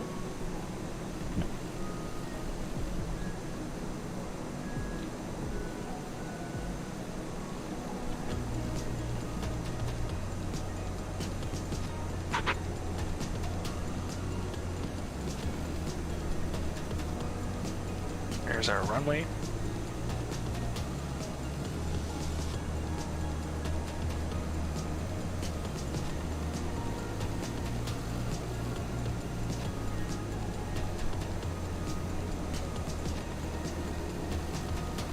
Now, if you were to descend this fast at 4,000 feet per minute, you'd probably pop every eardrum in your head.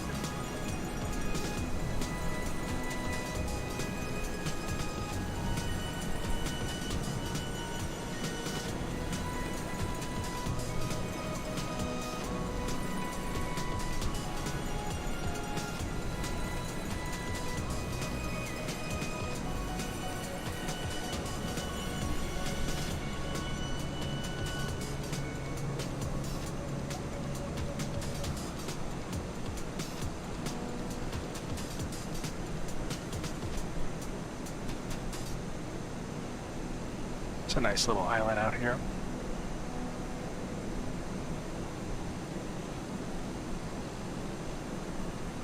Guys, if you're popping in just for a couple minutes, don't forget to smash that like button. Can't say it enough. It's what helps grow the channel and the page. Luis Felipe Portugal, what's going on, man? Well, let's see, what time is it? 11? It's probably like 4 in the morning. 4 da manhã. Luis Felipe. Bom dia, senhor. Yeah, we're gonna have to go around on this one. No, we're gonna just turn around here. No need to rush it.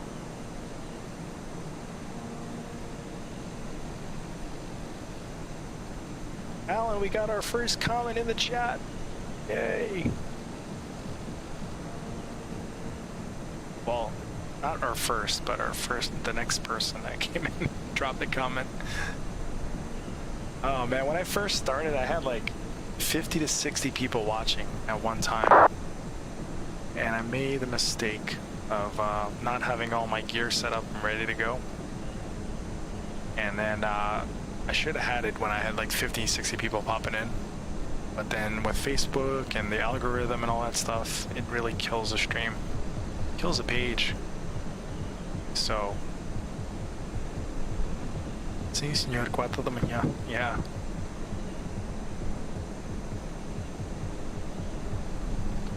Luís, qual é a cidade que você mora?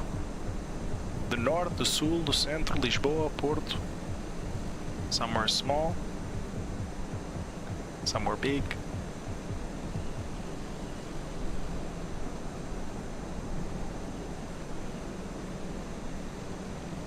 Oh, look at that. Perfect lineup.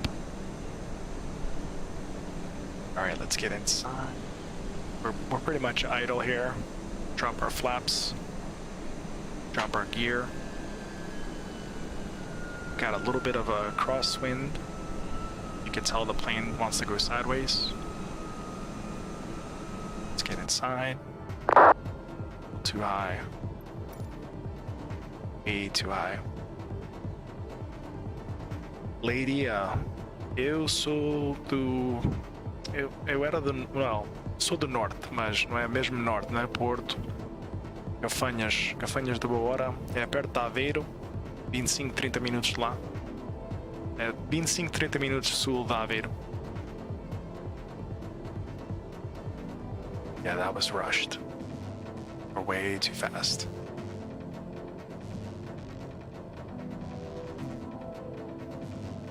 I'm gonna go ahead and go around.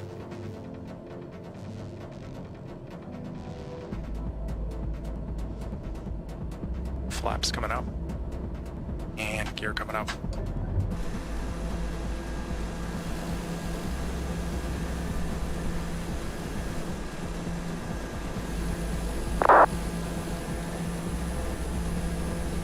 We'll just continue on to our next airport. Somebody just flew over us, or they took off. We'll fly over to this island here, MBC or MBSC.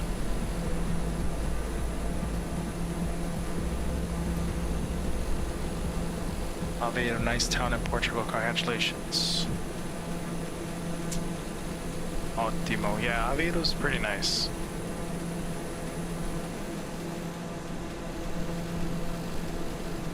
A gente chama Aveiro o Venice de Portugal. Lá com os moliceiros, os barcos, policeiro.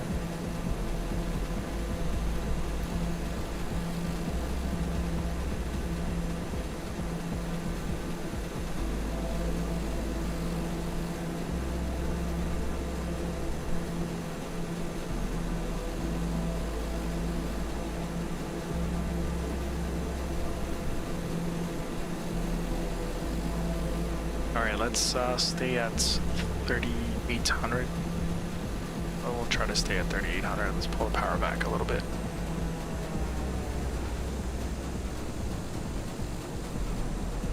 Actually, we're still far. Let's keep the power going.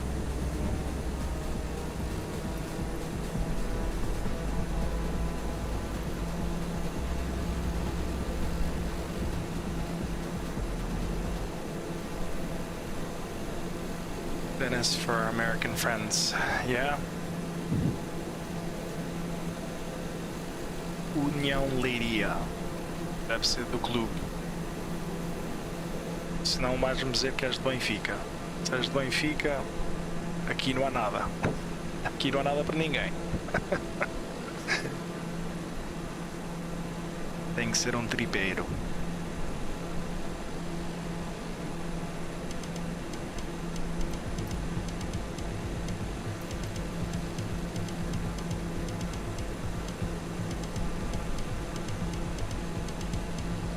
Go ahead and trim down a little bit. She wants to keep flying up. We don't have autopilot on. There we go. Now she wants to go down.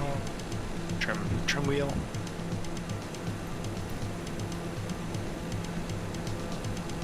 See how this one's set up. Yep, straight in. Stop climbing. As my instructor would say, stop climbing. Pull back the power.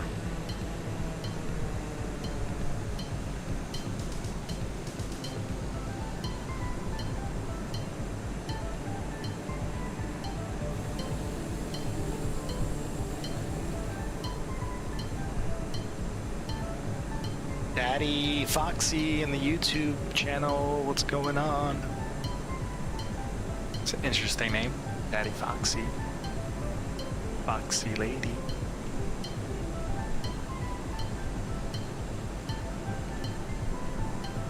We're starting again to the nice water of the Bahamas, the nice crystal blue, clear blue.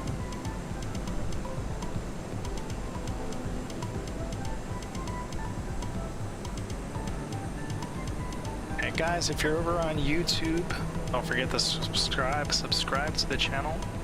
Almost couldn't get that word out. Subscribe, like the stream, thumbs up.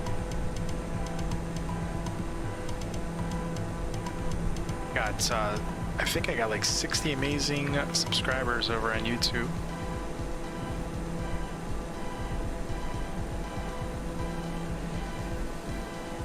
Yeah, I think in a matter of a month I grew to 60, which is awesome.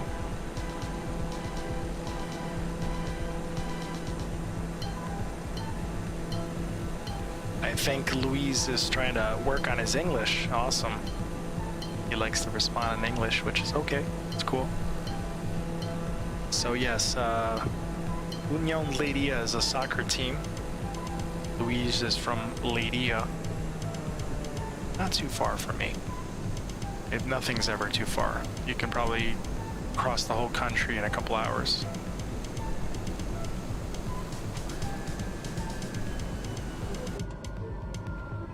Here we go again with the overshooting of the runway.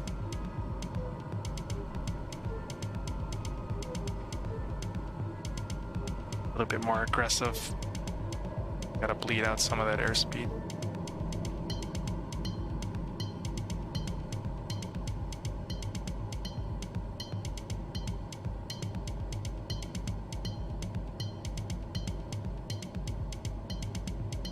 Okay, who put the trees here? Come on.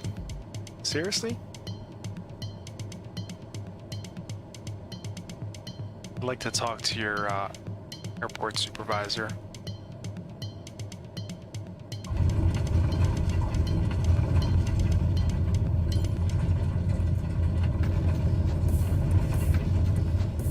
Oh, this is gonna be good.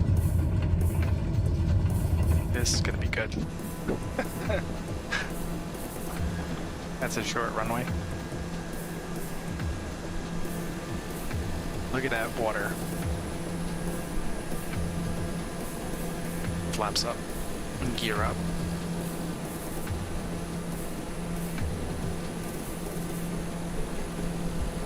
Easy, easy.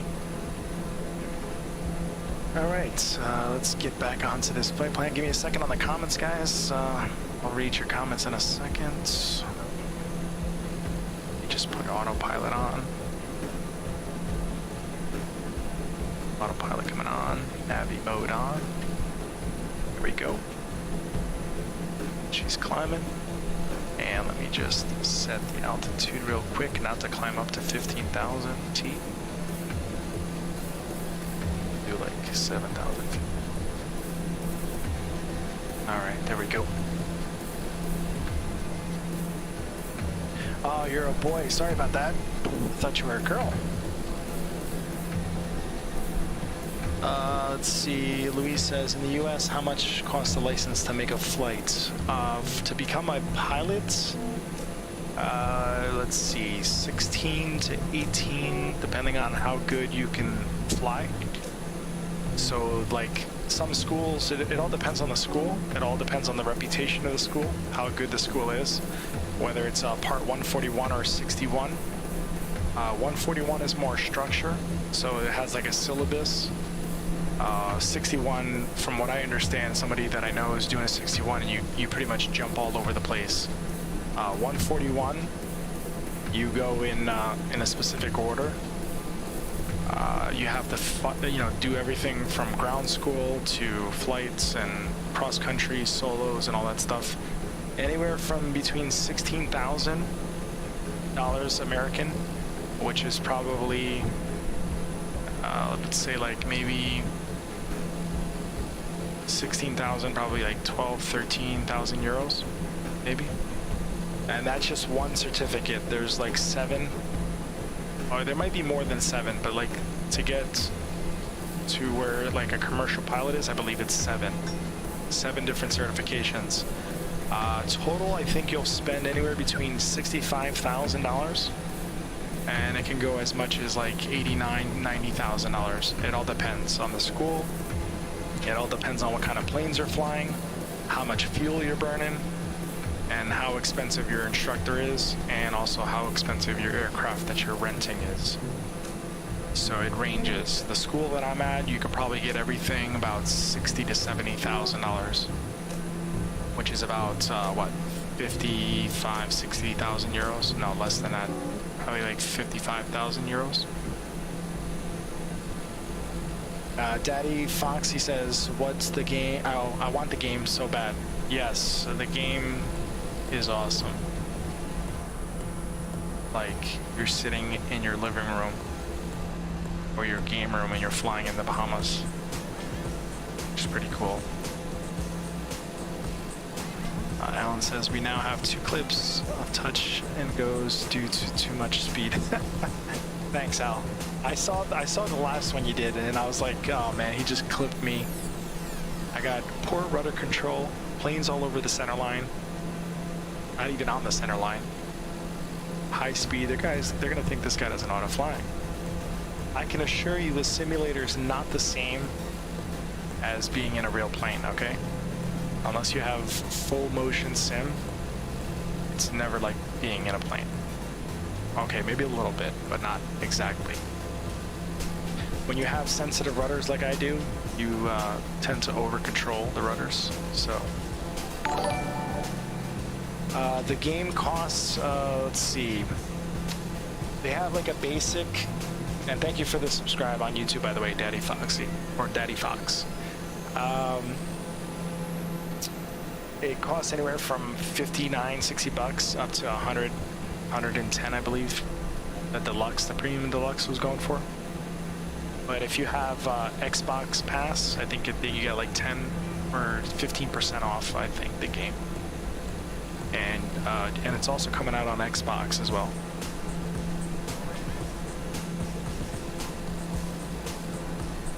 It cannot be called a game, yeah. I know. Let's just call it a simulator.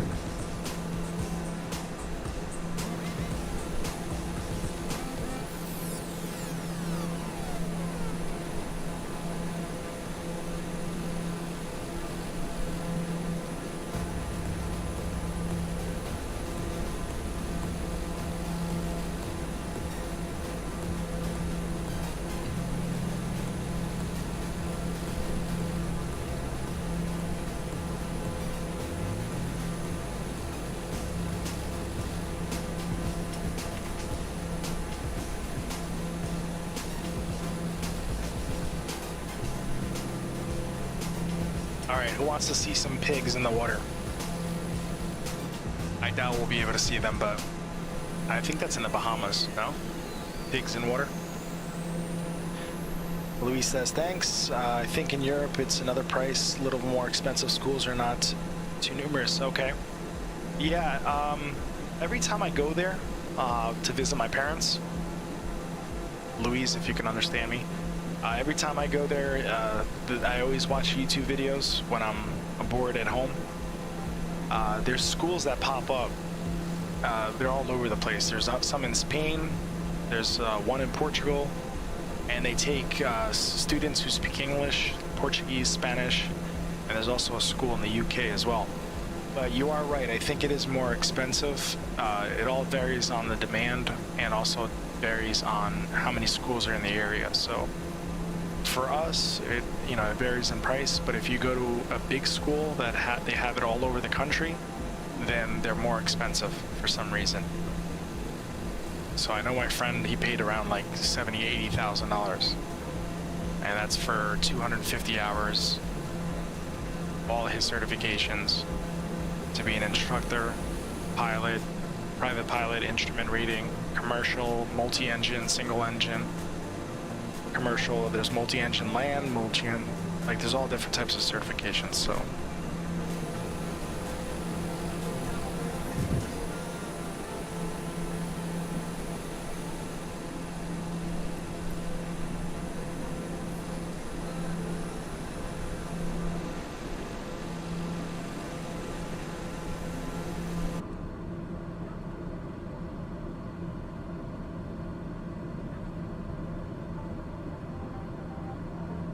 Coming up on the 2-hour mark on the stream.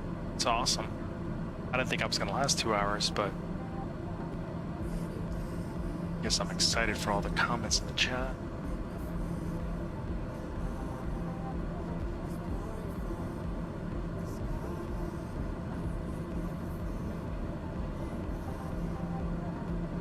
Let me see how many people we've reached so far. It's always good to know where you're at and where you're headed.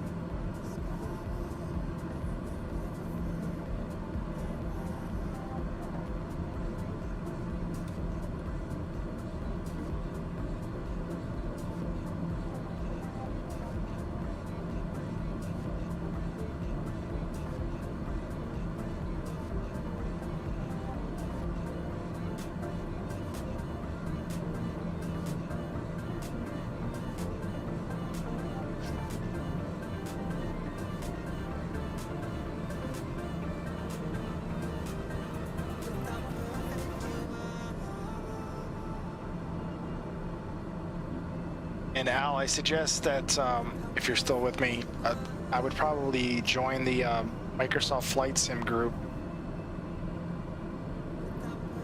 You'll learn a lot in there as well. I gotta get you the name of the group.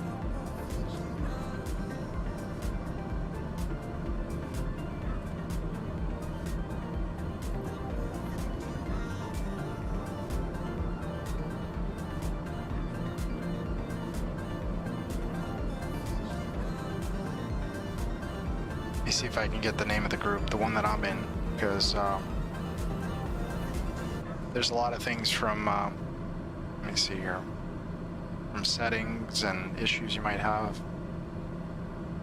I believe it's called the Flight Simulator Enthusiasts Official Community.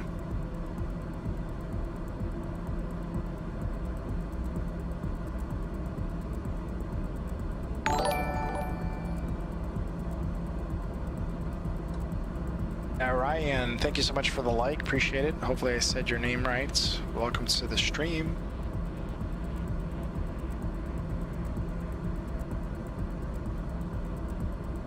Here we go.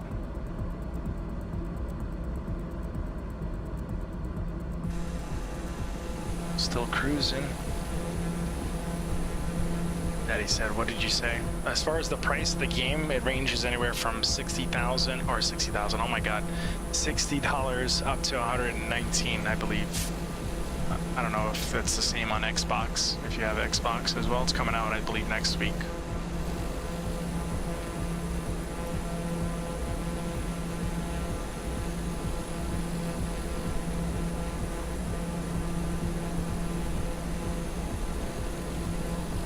We're gonna be all the way to Miami by the time we're done. But this thing eats gas like you wouldn't believe. We're at 17% already, 16%. Jeez. I just like to keep the plane light, not put too much fuel on it. The lighter you are, the faster you go.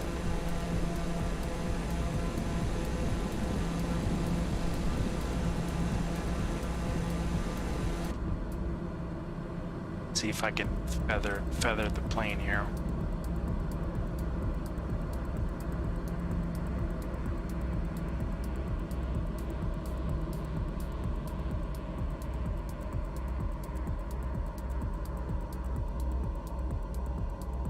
Apparently that's not how you do it.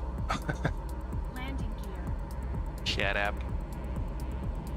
Manual override.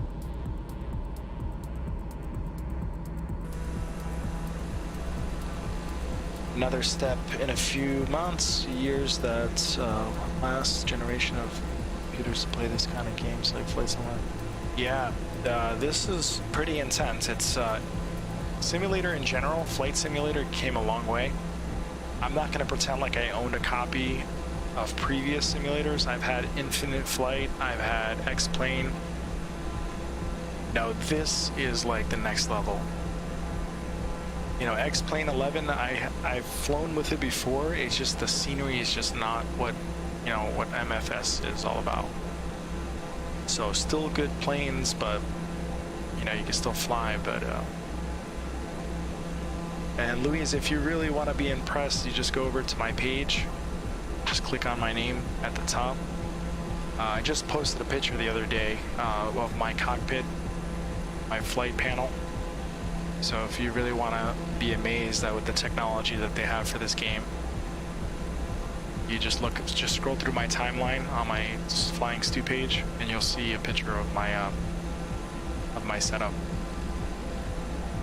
And I'm still not done either. So one day I'll have another camera focused in on the controllers as well. So you'll have an external view as well of what the controllers are doing and what I'm doing with the controllers. But that's going to be down the road. I do have a webcam, but it's not set up.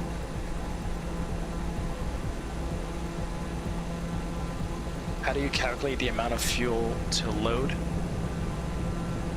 Well, we have what they call a check and balance sheet. And there's something called moment. Now this thing does it for you here. For example, you have your empty weight of the aircraft, 4,629 pounds. Fuel maximum allowable fuel, payload max payload, its weight, and then total max takeoff weight would be this. So for example, right now we have pilot, co-pilot, 170 pounds each, and if you were to put some, you know, some people in the back or baggage or stuff, I mean, you could really load this up. I could slide this over, and then you have tanks on the left side and the right side. So this is just a little step of what you'd have to do as a real pilot to make sure your plane is balanced evenly. So if, say you have two people in the front, you have fuel on board, it shouldn't be too bad. But if you have more weight in the back versus the front, you have to be careful with that. When your center of gravity, or I'm sorry, your center of your CG is if it's not properly balanced, if it's more towards the back of the aircraft, you can it's harder to control the plane, especially if you stall the plane versus if it's loaded too far to the front. And yeah, so you run into issues, especially if you're at high altitudes. If your density altitude is really high, you might not be able to take off. That means you need more runway, you need more power, more lift. And if the air, what we call very thin, if the air is very thin, if you're at a higher altitude, you're going to need a hell of a lot more runway to take off. The plane will literally not take off. It'll be on the ground. You'll be zipping down the runway and not take off properly. A good way to check this, to see what I'm talking about, is fly into Denver Airport, and bring a stopwatch with you. and to make sure that you have a fully loaded plane with passengers. So a plane can hold, like for like an A320 or a 737, it can hold about 160 passengers, right? So sometimes at those airports, you can't fill every seat. If you have too many bags, if you have, if you have a long flight, you have too much fuel, or you have enough fuel for the flight, then you have to compensate by taking away some of those passengers and empty out some of those seats. It all depends, especially in the summer times, in the summertime I should say. In Denver, the density altitude's like 9,000 feet. Where your airport altitude's like 9,000 feet. It's harder to take off. So you just calculate it on a regular sea level airport, and then just start your stopwatch and see how long it takes for the same amount of passengers, same type of aircraft, and same weight. And then you can see it takes it longer to take off because of that, because of your weight.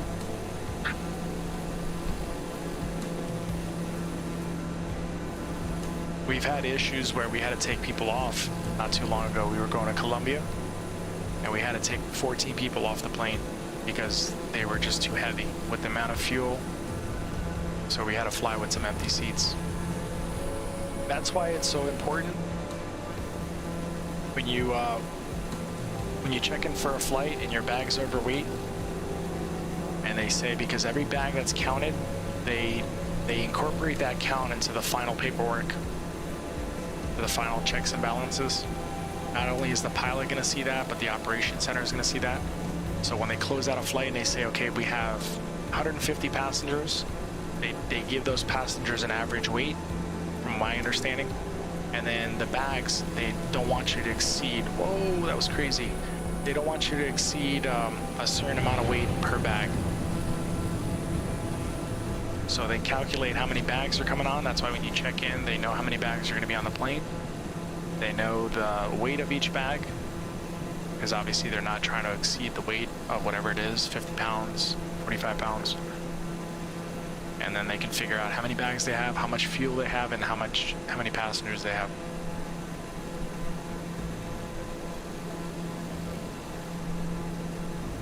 You asked for volunteers? Yes. So for the Cali flight that I flew the other day, let's see where we're at real quick. The Cali flight we were at the other day, we asked for 4 were non-revs, which is non-revenue passengers, so they had to come off with no compensation. That's part of the deal. So those 4 came off, and then they were looking for 10 other people. They offered them $1,200. $1,200 plus a hotel stay, probably a food voucher or dinner voucher or whatever. $1,200 per person. Literally $12,000 they just coughed up just to get those people off the plane to take up another flight another day. All in the name of safety.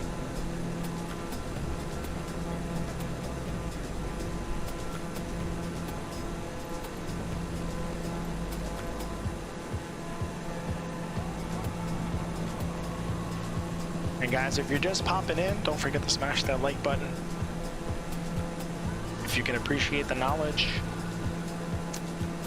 and the good graphics, be sure to smash that like button. It's much appreciated.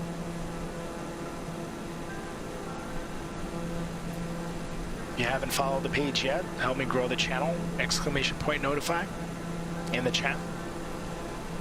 And Alan, if you're still here, I'll get another tool for you. !followage. It's FOLLOWAGE. That will tell you how many days you've been following the page for this dude. Not too much for Leonardo DiCaprio. Or what about Tom Cruise? Have you seen that movie with the Columbia? He was flying for TWA, and he was smuggling in contraband, weapons, flying guns down to Colombia, and then flying the drugs back, flying under the radar.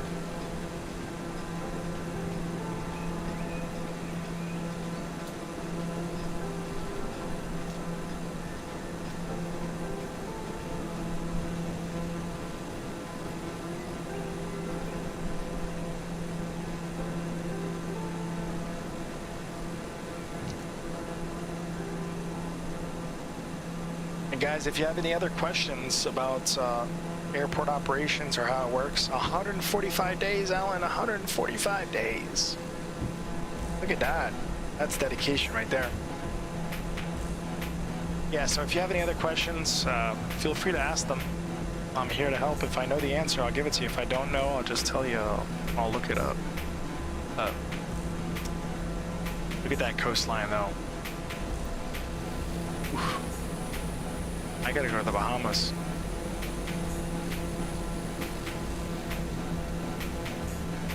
I got a couple of friends that are in the Bahamas now, husband and wife and their kids, traveling through Nassau. I think they're staying at Atlantis.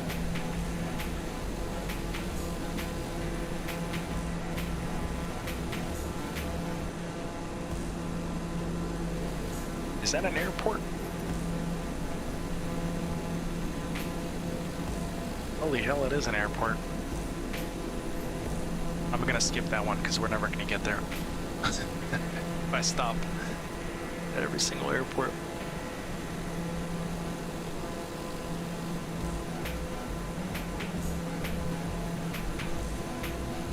When you take a plane, you take an idea per hour. I see dollar signs.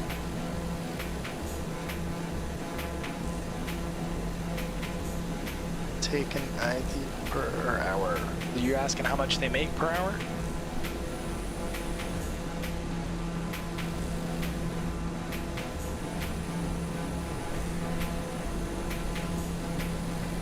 Você está perguntando ornado. Is that how you say it? Ornado.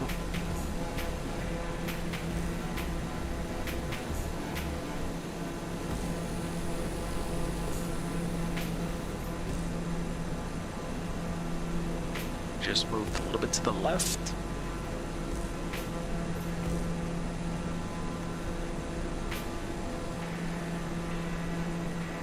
Yeah, Atlantis is a nice area. I've seen some videos of pictures over there. They have the slide, the water slide, that you go underneath the water with the sharks. I thought that was pretty cool. I do love a good water slide.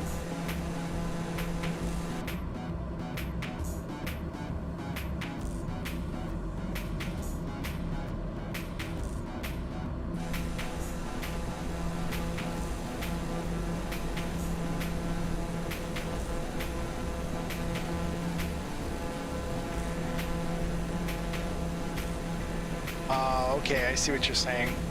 When you take a play, yeah, okay. Thinking about making a lot of business from Colombia, yeah. I'm gonna get it 2 more days on Xbox. I wish I had it on PS4, yeah. I have a PS4, I hardly ever use it, but gaming systems are just, they're obsolete for my age, I guess.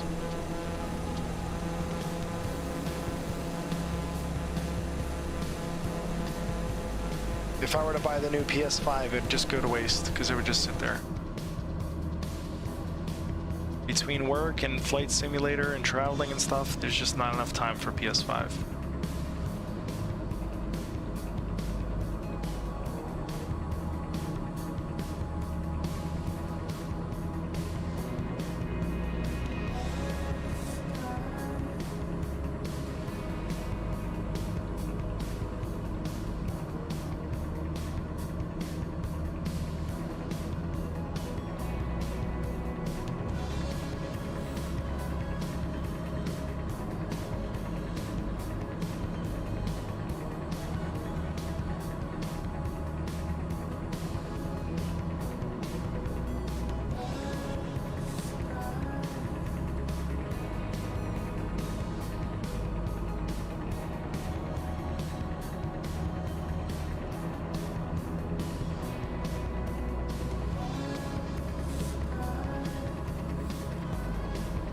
Hopefully we're almost there. Let's see. Okay, maybe not.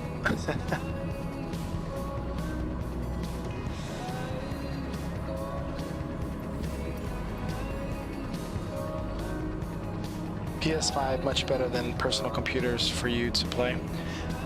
I doubt it, to be honest with you. You know, I have a pretty sick graphics card, a 3080. Hopefully it doesn't go obsolete anytime soon, but 3090 is the next one, I guess. Next one up. That thing's almost $300-400 more.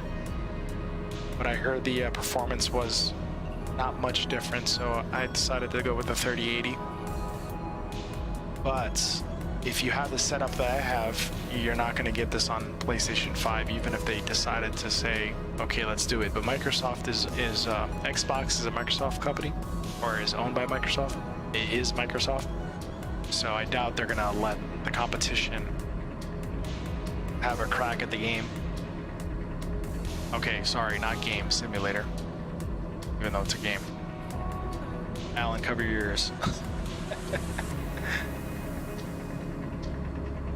But I don't know how it's going to be on Xbox. I don't even know if the graphics will be the same. I'm sure it will be, but hopefully it's not a hot mess or a disaster, because you know how people are. Once they get it on the Xbox, if it's not up to speed or if it's not, performance sucks, people are going to complain about it.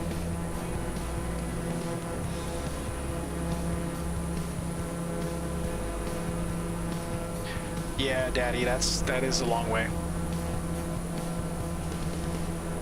I'll get there eventually. But guys, thanks so much for sticking with me here, especially Alan. Alan is always with me for like 2-3 hours. I know sometimes it could get a little dry. When I say dry, it's just, you know, nothing exciting going on. Just shooting shit. Talking about planes, talking about aviation. Something I learned interesting the other day that I want to share with you guys. Apparently TSA, there was a viral TikTok that went out. So TSA apparently doesn't look for drugs. I'm not saying anything. I'm not saying I'm getting into the line of drug smuggling. But apparently if you bring drugs on a plane, they're really not looking for drugs. They're looking for weapons. They're looking for bombs, explosives. But if they open your bag for something, and this I can confirm because I saw it the other day, if they open your bag and they find something like a large sum of money, like over $10,000 or more, and if, for example, you bring drugs on a plane, I'm not saying I do drugs or I sell or buy, I don't. But if you're transporting drugs on a plane and you have like a water bottle in there and they find the water bottle, they go in the bag and they find it, then they are obligated to report it to the local authorities. But when they run it through an X-ray machine, they're not looking for drugs, they're looking for explosives and weapons, which is pretty crazy. And they're not there to be DEA. But on the way back, US Customs, that's a different story. They're looking for drugs. And anything else that you bring in that's illegal. A little stall now. There you go, spice up the flight. Yeah, we can do a stall. So explaining a stall. So what is a stall? So when you pitch up, you change your angle of attack. Imagine you have your airfoil here, and the air is moving across the airfoil. It's going to be moving faster above, slower below. So when it moves across the foil on top, it moves really, really fast, and below it moves really, really slow. There's more pressure on the bottom than there is on top. So it creates kind of like a suction or a vacuum, if you will. So when it moves the air over the top, your particles are moving more, faster, faster, faster over the top. And down below, that pressure wants to escape to the top. So when it wants to escape to the top, this is the best way I can describe it. What's creating your lift?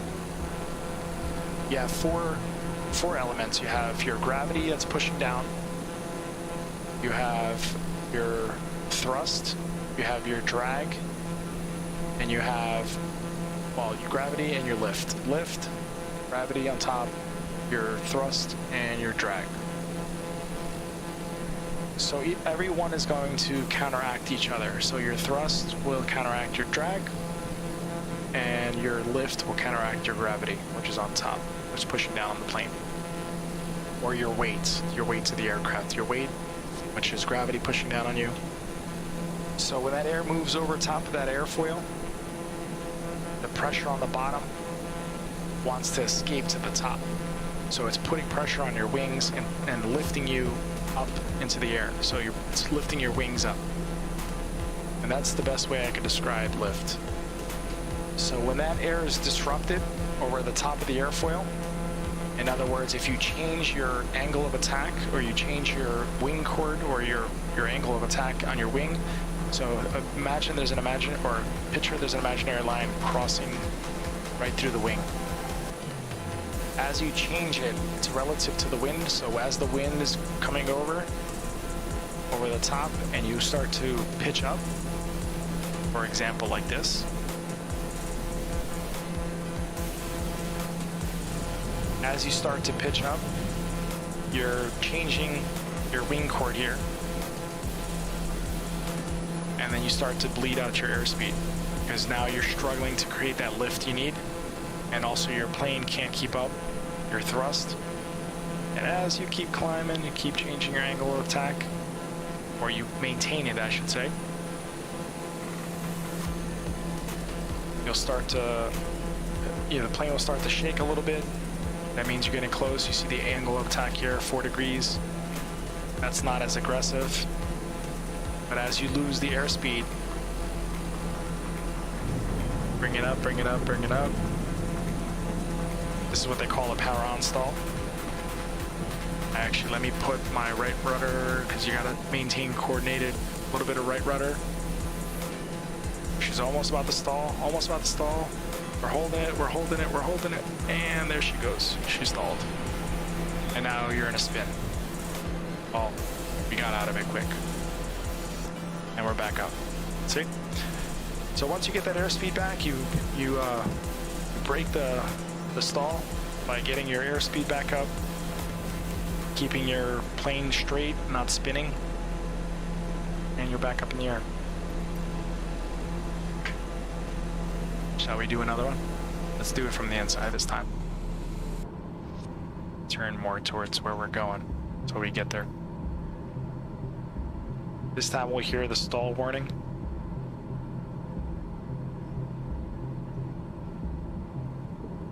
So if you're just joining us, guys, don't forget to smash that like button. We're just doing some stalls here, power on stalls.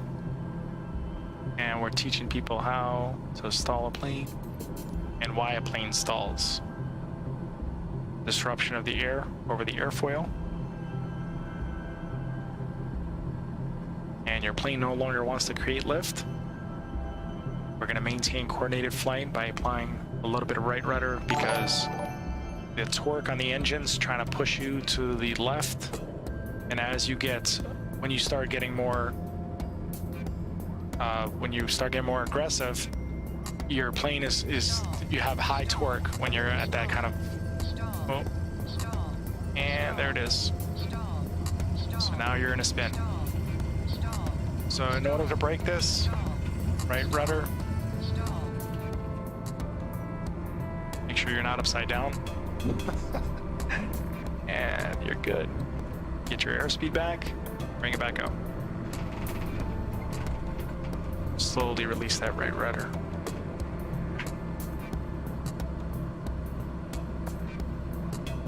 Lewis says pressure wear. You're creating the pressure on the outside underneath the wings. Pressure is here. It's called Bernoulli's principle.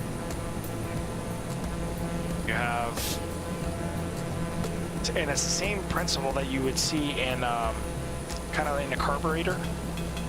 So they call it an inlet. So it's wider, and the air travels over top. Did I get those two wrong? Yeah, it's definitely Bernoulli's principle. So when the air moves faster over top, think of it like this. Think of it that there's marbles on top, and there's a hell of a lot more marbles on the bottom. And as the air moves over top of that wing foil, there's more space to play with than there is down below. So there's more molecules bouncing around over here. So those molecules want to escape to where the high pressure is. Did I say that right? Low pressure, high pressure? I have it backwards. No, it's high pressure on top, low pressure on bottom. So the molecules want to escape. Think of it like molecules want to escape to the top. They want to go where that high pressure is. Oh, here we go. John in the chat. John's explaining it. But is Bernoulli or Noon's responsible for the genesis of lift? You know, that is a good question. Because I know Noon is also involved as well in aviation, so now you're going to make me go look. Don't make me pull out the textbook. I think I got them backwards, Al. Low on top, high on bottom. You're correct, Al. I had it backwards. Yeah, I feel like a schmuck. No, low pressure atop, high pressure on the bottom. Yes, you're correct, John. Don't make me take any FAA written tests right now, because I would definitely fail. The low pressure wants to escape to the high pressure. You're correct. Low on the bottom, low on top, high on bottom. Physics minor here. All right, Alan.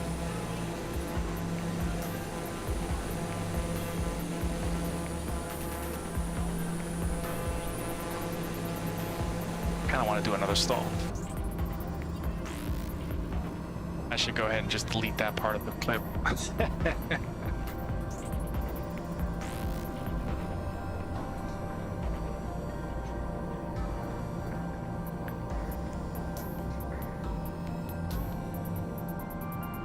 Let's see how long we can spin for without crashing.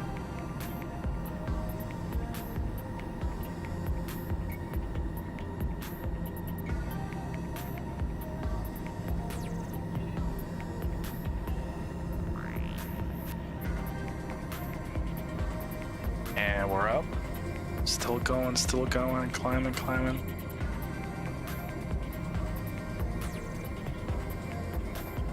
Keep going. What is that, 10 degrees? 20 degrees. I can't even see the screen. 20.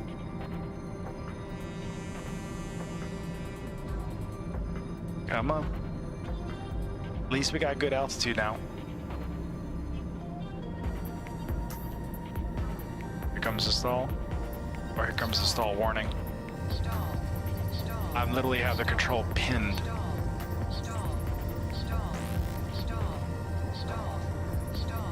No, it's not going. Stay up.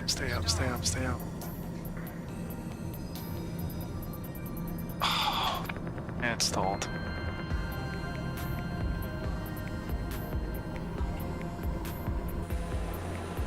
Upside down now.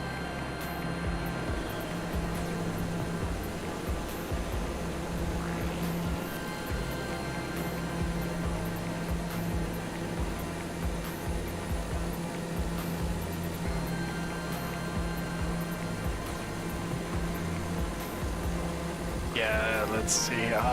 I could have sworn, John, yeah, I see what you're saying. I could have sworn that something was written in the books, like somebody had found something. I don't know if it was Newton or somebody stole somebody else's work. We're usually discovering Newton claims or that Newton's third law is responsible for lift, just when you think you understand. I know those guys were two big parts in as far as the science behind it. I just know that for a fact. Just let's not ask me about lift again. Man, if my instructor sees this video, he's gonna say, "What the hell were you thinking?" I always get the two confused. I know how it does it. I just had low and high mixed up. Stupid me.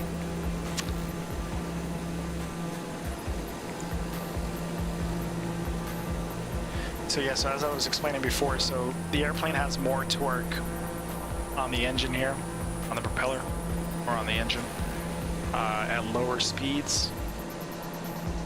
So when you start to climb like that, your plane on a single engine has the tendency to want to turn to the left, because as the blade drops down, there's more torque on the bottom here when it comes back around. So think of it as, see if it's to the right, to the left. I'm saying that wrong again. To the right, to the left. Right rudder, yes. So it's going to torque you to, it's going to move you to the left, so you have to apply more right rudder. So when you apply right rudder, your nose goes to the right instead of the plane jerking you to the left or pushing you to the left. So it is right. And it has to do with the amount of torque. So as you climb and you lose that airspeed, lower speeds, you're going to experience more of that torque again on the airframe of the aircraft.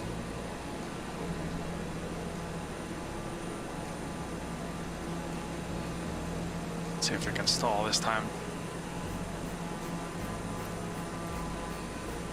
Keeping it coordinated, right rudder. She's about to stall. And there she goes. So I think they do a pretty good job as far as stalling on these on the simulator. I think they depict it pretty good. I think you feel more on a Cessna. It's a high-powered performance machine right here. Let me see if I missed any of the comments. Oh, and John, thank you so much for the like. Appreciate you. Welcome to the stream. And so many. Let me get back in here. Hold on a second. Autopilot, Navion. I want the plane to fly itself. Oh, look, it's shaking up. We're overspeeding. Let's get out of the overspeed first. All right, autopilot on, Navion. They'll take over. There it is. Louis says, so many troubles with the Boeing a few years ago with their pressure systems in their plane. I'll tell you a story, Louise, if you want to hear about that one. I saw something on documentary. I think it was like why planes crash, or was it why, or disasters, mid-air disaster, Mayday, or something like that. It's on the Discovery Channel. I missed that comment. Alan says prompts on multiple engine aircraft rotate in opposite direction. Do they? I don't think so. I thought it was all clockwise. Maybe John knows. We must pay you now for the instructions. Yeah, no, it's okay. You don't have to pay me. Just like the stream. You know, I've already said that I don't want to be an instructor because there's so much information and I don't want to give people the wrong answers. Clearly, like high pressure, low pressure. So I'd always constantly be looking at a book or something. Some stuff comes natural to me, and other things I still struggle with. That's just anything in life, I guess. So what I do well, and what I need to practice, I need to practice. So that's just with anything. I wish I was Mr. Know-It-All, but I'm not, unfortunately.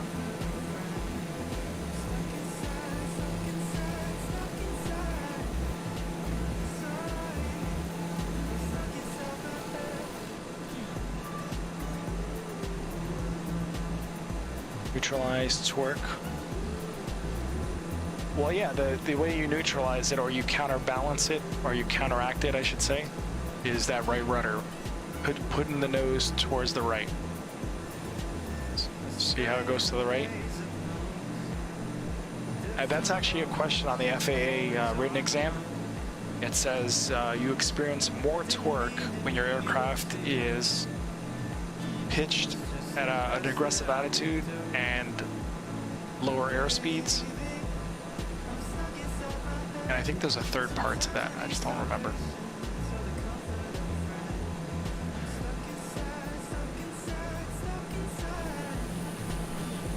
Why are we still climbing though? Stop climbing. Thank you.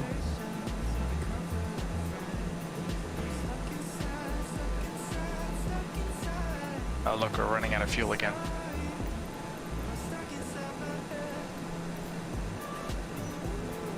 Instructing is not too easy. No, it is not. It is not. One of the things you have to do to become a CFI is actually do a stall and recover from it. And there's one thing I hate in this world is roller coasters. It's like the initial drop at the tallest roller coaster you could find in the world. 2 engines rotating in opposite direction might solve the problem. Yeah, you know what? Let me see if I can get that answer, because I don't know if they go in the opposite direction. Maybe. Let me see.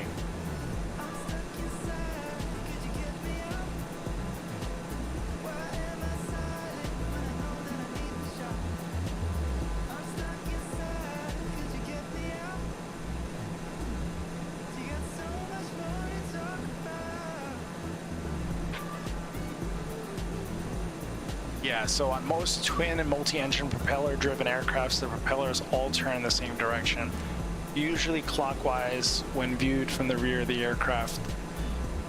In counter-rotating installation, the propellers on the right wing turn clockwise while the ones on the left turn counterclockwise. So yes, you could find some that are clockwise and counterclockwise. Thank you, Google.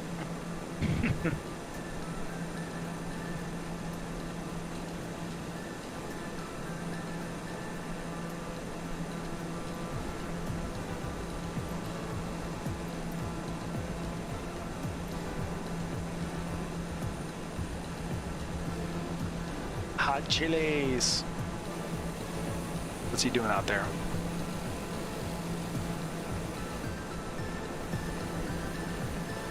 What do you think about the electric planes for commercial use? I'm gonna tell you this. This is how I feel. It's super cool. Would I go up in one? Sure. But you have to remember something. You might be saving fuel. You might be more green. You might be more, what do they call it? Not energy efficient, but carbon. Your carbon footprint might be reduced. However, just like with anything that has a battery, those batteries are going to get weaker and weaker and weaker. Just look at your cell phone. If you have a brand new cell phone and then 5 years later you're with the same phone, it doesn't hold a charge.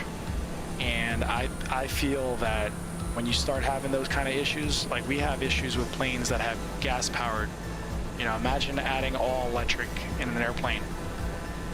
Sure, you could still glide if you have an engine failure and they're all electric based. It would be cool if they had like solar panels on top and they can charge it with the power of the sun. But I don't know how I feel about you know, just getting up in the plane and all of a sudden your battery's at 100% and then it drops down to 50% and you're only like an hour into the flight on a 3-hour flight. So I don't know if and I think the maintenance on it's going to be crazy. You know, with replacing batteries on a plane. I don't know, you'd have to do the same with engines as well. Replacing engines, costly.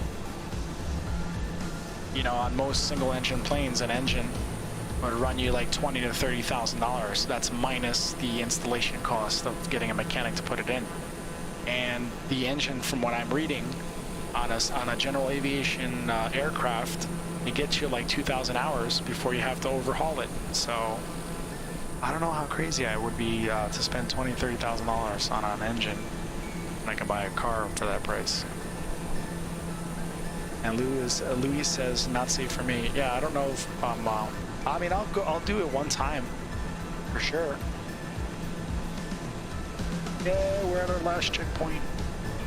One more to go.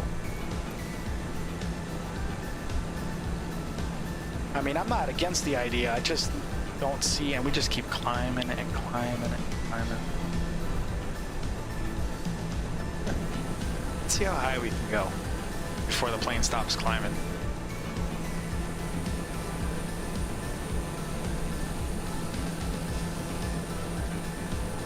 And ladies and gents, these TBMs are pressurized. They have a pressurized system. What kind of warning was I getting? Pressurization systems up here somewhere. Or down here.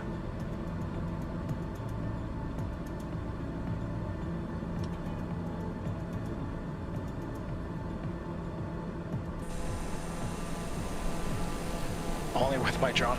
Actually, Luis, I when I was in Portugal, I took a drone up to, I think it was 10,000 feet one time. Was it 8,000 or 10,000? I think it was really, really high up. I actually have video of it. I just don't think it's on my page. I think it's on my personal page.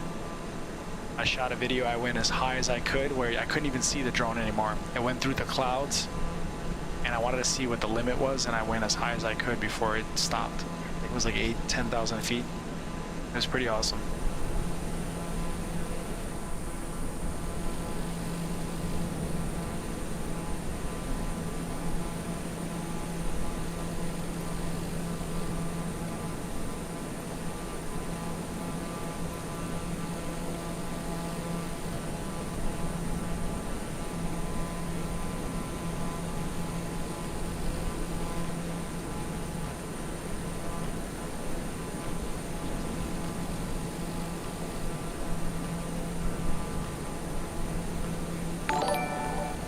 Andrew, what's going on, man? Let's see, what are we at? 12 o'clock? What is it, 12? It's 12 at midnight here. It's probably 12 in the afternoon in Australia. Welcome to the stream, buddy. Good to see you. 8,000 feet with the drone, impressive. Yeah, it was a DJI.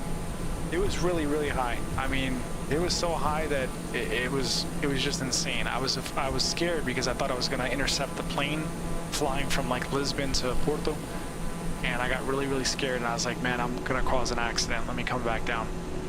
That's how high it was.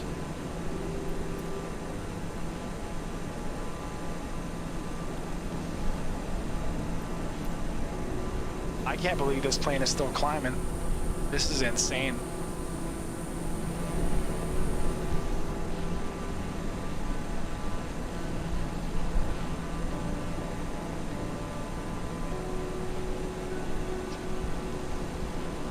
Good to see you, Drew. Thanks for stopping in and showing some love, man. Appreciate it. Are there not limits on that one may fly a drone? Yes, there are limits, Al. I mean, I live in Europe. I live by a military base, and if you fly into their designated no-fly zone, you're going to cause some problems. I actually was visiting there's a lighthouse out there. There's a port. And right next to the port, there's like a little military base where they do exercises and stuff. They jump out of planes. They parachute down. They call it paraquedas. I think I said that right. And so they're paratroopers. So they'll jump out and they'll come down, land on the beach. And yeah, it was just insane.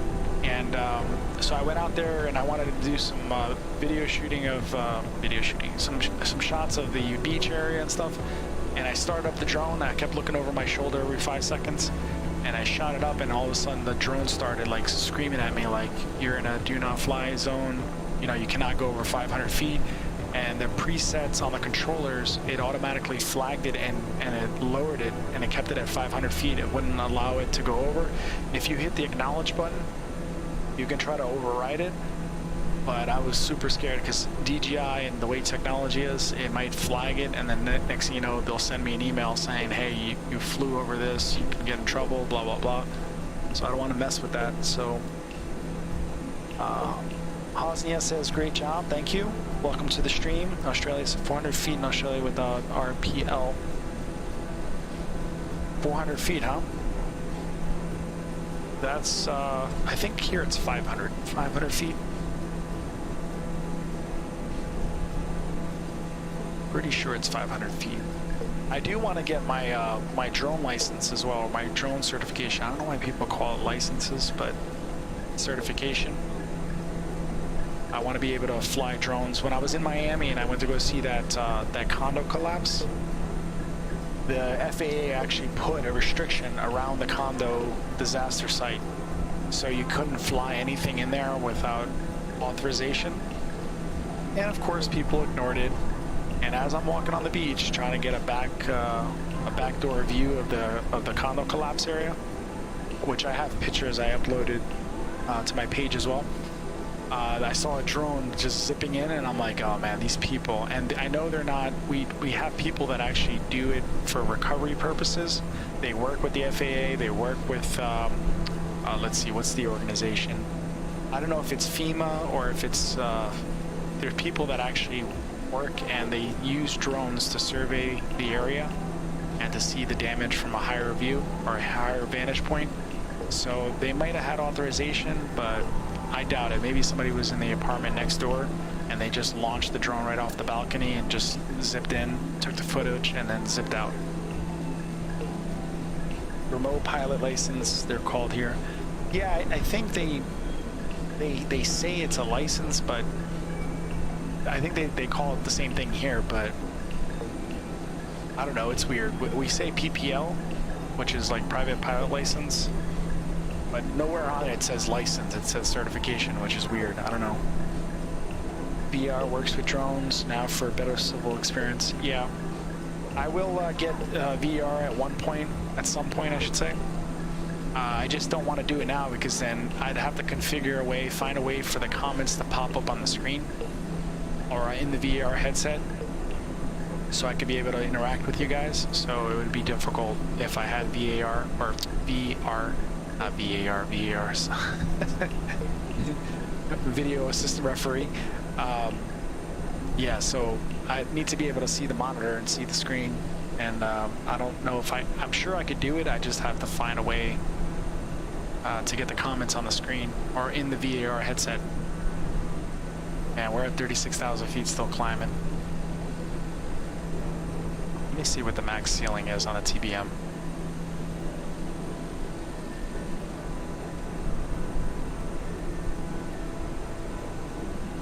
Who's gonna have the answer first? Max ceiling is 31,000 feet on a TBM 900. That's great. Clearly, Microsoft Flight Sim doesn't have it right. I'm getting an indication warning on my screen here.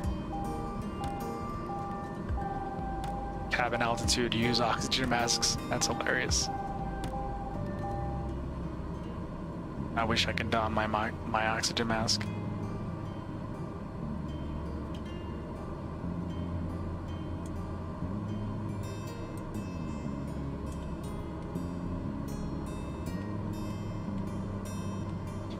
Right now, outside temperature, negative 46 degrees. No big deal. Oh, did I run out of fuel again? Oh no, you know what it is? It's the altitude. It's saying that you're gonna end up stalling in a second. We're still going though. Can you see the curvature of the Earth? No, not yet. I doubt it. I've been up at 40,000 feet, and I don't think I saw it. Very good to spy on my girlfriend. Is that what you're using drones for, Louise?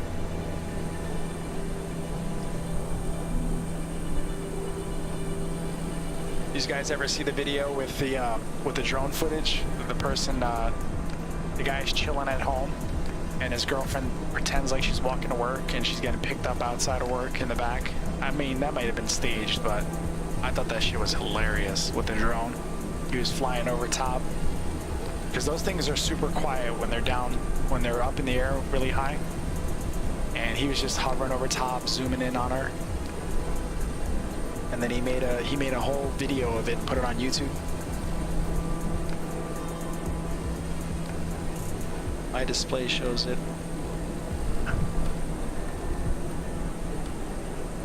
I still can't believe we haven't installed yet. Because at this point, what would be the reason? Why do you think the plane would stall? Even if you have... Now, I'm pretty sure I have the answer to this one. I'm not talking about high pressure, low pressure anymore. But what do you think? What would be the reason why the aircraft would stall? If you're this high up and you have one single engine producing probably way over 200 horsepower. So we talked about the four elements. You have the weight, you have lift, you have drag, and you have thrust. So why would the aircraft fall out of the sky at this altitude with this little single engine? Let's see who gets the answer right. He said my plane looks very real. Yeah, this thing is pretty spot on.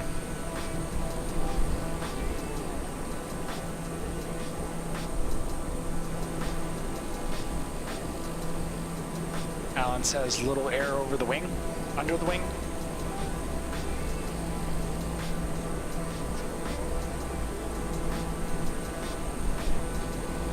So the higher you go, and I'm pretty positive about this answer, the higher you go, the density of the air is what? Less? More? So when that air density is, as soon as you go higher, the molecules are spaced out more, I would say, the air molecules. They're not as clumped up or bunched up when you're at a lower altitude. So that engine can only produce so much, because you have to remember, the blade on an engine, or the blade on the, on the engine, it's kind of like an airfoil. So technically, what's producing that thrust, your blade is also having the same effect as pushing the air out. So that blade, as it's spinning, it's creating that thrust. So as the air, or as the blade turns, it has less bite on the air around it, because there's less molecules. So even if you have, like, say 2,000 RPMs, what do we have here? Say 2,000 RPMs. Right now it's even less. It's 2,000 RPMs. You're producing less thrust at 2,000 RPMs at this altitude than you would be at a much lower altitude.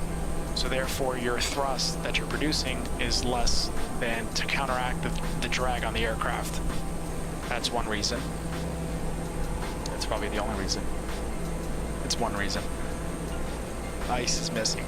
Now we have anti-icing on, Louise. We have anti-icing. Remember, this plane is capable of flying at high altitudes, so it has an anti-icing system.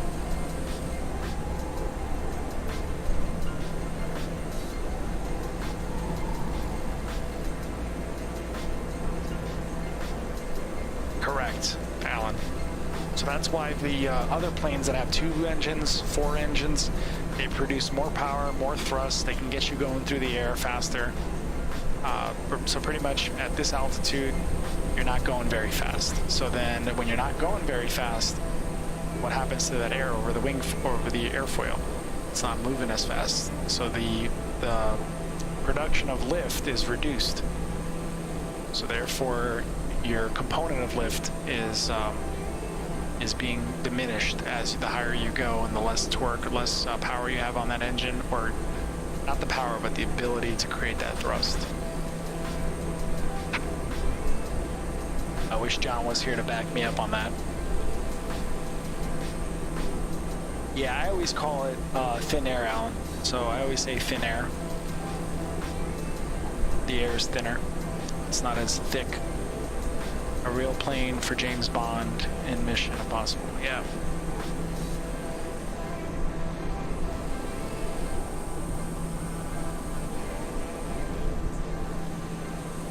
So I think it was the anniversary of the Air France flight that crashed off the coast of South America. It was coming from Brazil. By the way, we're still climbing at 40,000 feet. Still going up.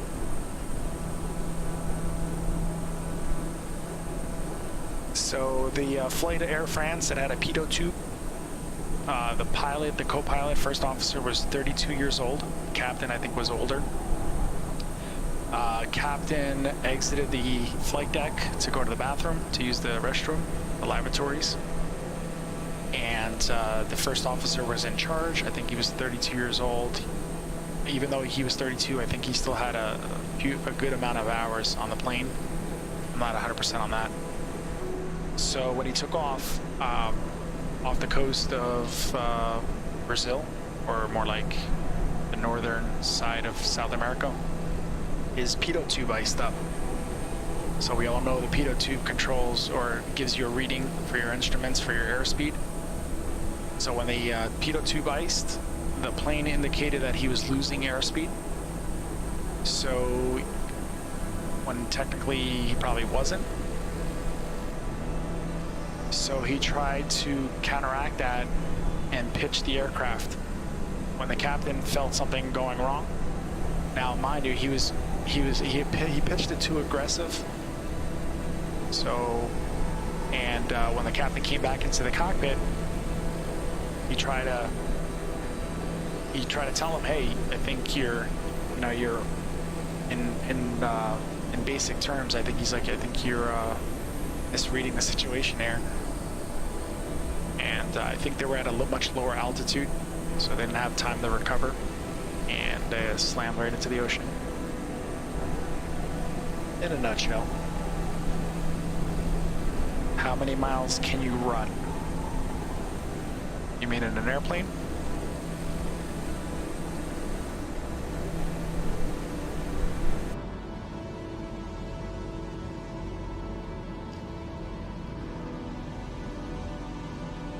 Alright, we're gonna stop climbing here. Turn off autopilot. We're gonna put the power to idle. We're gonna start descending.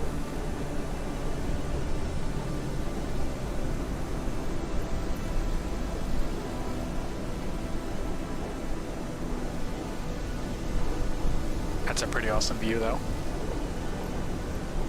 Get rid of this and the checklist. You mean on a full tank of gas?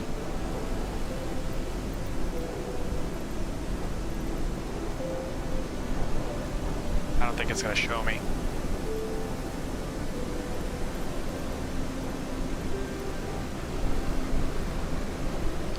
Hey Alan, now's a good time to create that clip. It's like an intro video for Microsoft Flight Sim.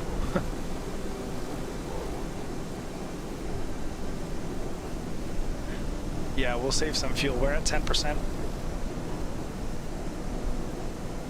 So we'll just glide down.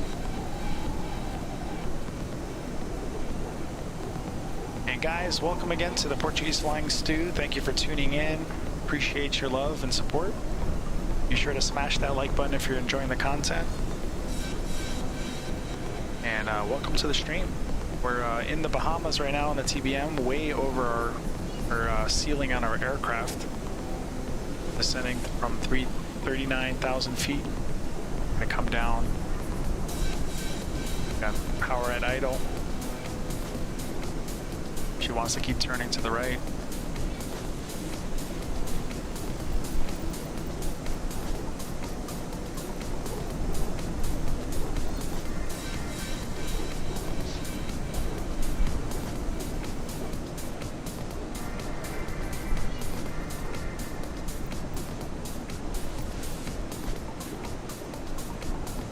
Not that far away.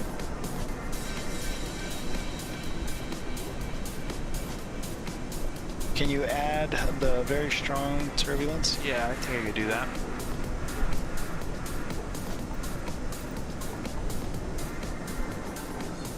I feel like I'm going to snap this plane in two pieces.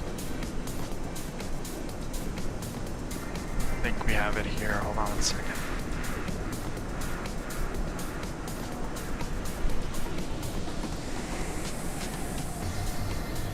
You asked for it.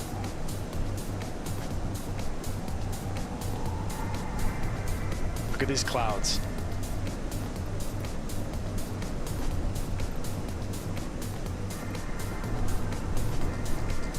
This should be fun.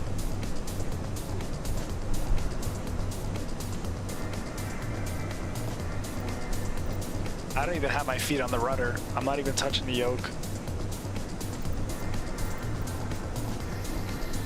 I think we can even do it worse than this. Let me see. Lightning's 100%. Precipitation is 30. And we're at 39,000 to 5. I think it's like in this area here. We can raise it up. Make it even worse.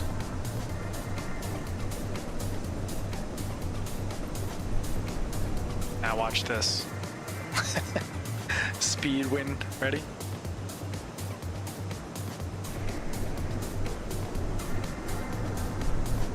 I'm gonna end up falling out of the sky. Now watch this. This is straight head on, right? So we're gonna turn it from a crosswind. Ready? Now watch this.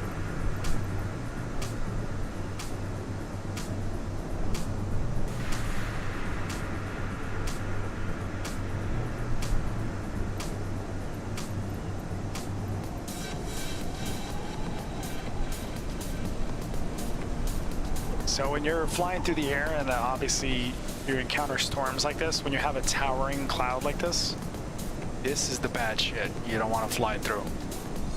But of course this is a simulator, so we're gonna fly through it. But this is the shit you want to avoid when you're flying. And we're gonna smack this head on.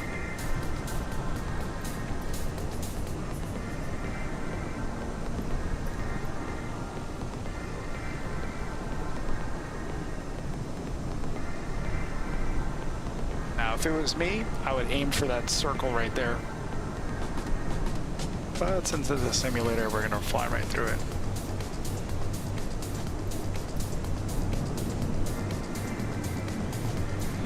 And I'm not doing anything on the yoke, by the way. This is all the wind. It's gusting. I'm not doing anything. Not even touching the yoke.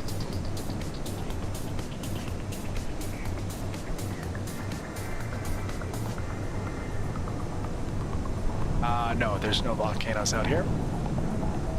Not that I know of.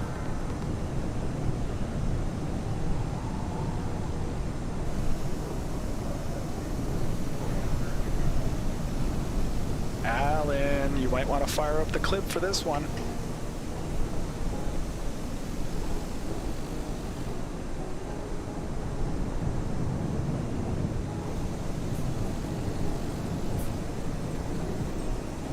I wouldn't be surprised if I get hit with hail.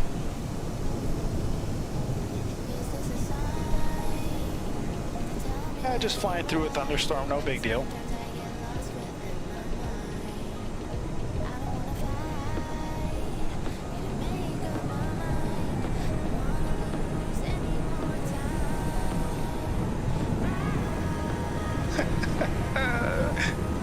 Oh man. Kids, don't try this at home. Let's see where the hell I am. Now we're still pretty on course here. Look at that.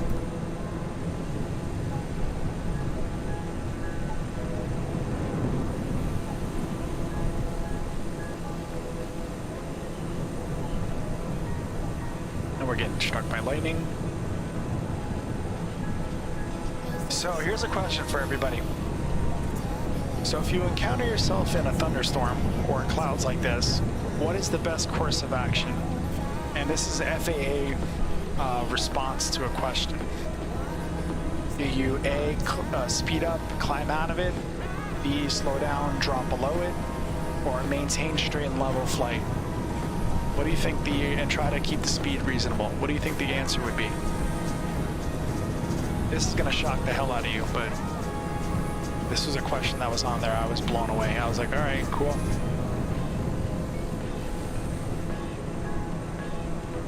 Why are we still climbing though?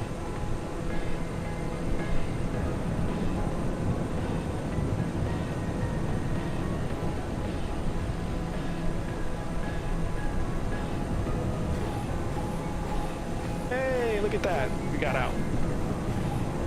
That's some straight, what was that movie? 2020? Some straight 2020 shit right there. Coming out of this shit. Oh my god. And Andrew says straight and level. Anybody else?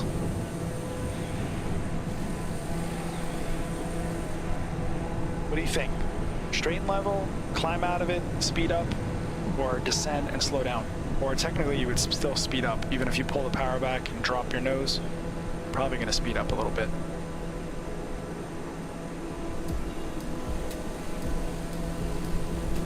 This is crazy. Now we're off course a little bit.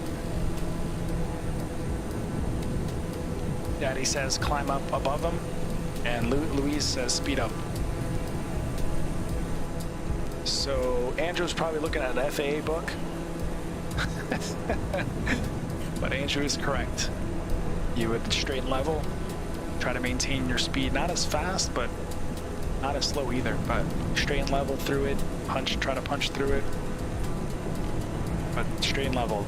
And the reason they probably tell you that is because if you start climbing for any reason, and say you're inside of a tower like that or a cloud like this, you're subject to some updrafts, because when the storms brew like this, there's what's the name for it? There's some updrafts and downdrafts, and you have wicked microbursts. And what else you have? You might be subject to some wind shear, but definitely microbursts. And if that happens, also inside these clouds, you might have some freezing rain, some hail. So if you're trying to climb out of this shit, and for some reason your plane starts to ice up, your plane can stall.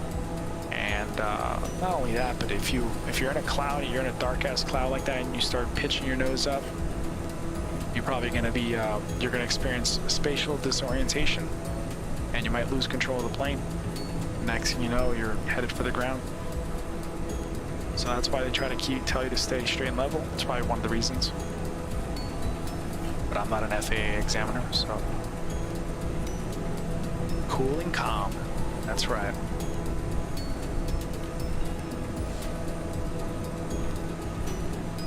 Just flying below this shit real quick. I've been in a cloud like that in real life and almost died. Did you? Listen, let me tell you something, Daddy. I've been through some shit you wouldn't even want to know. Let's see, what year was it? 2019? We had a wicked hurricane season, and I'm chilling on a 777, and I also flew through Elsa before the other day. We flew right over top of that shit, and saying shit a lot. And I was on my way down to Brazil, and there was a hurricane right in our path. Let me tell you, I didn't have my seatbelt on, and I didn't even see it coming. I was just chilling. All of a sudden, the trolley cart is flying through the air, and pilots call us up. Hey, sorry about that. Yeah, we just flew over that hurricane. I literally almost hit the ceiling. I had glass shattering everywhere, hitting the ground, smashing things. I got some glass like flung up into my face.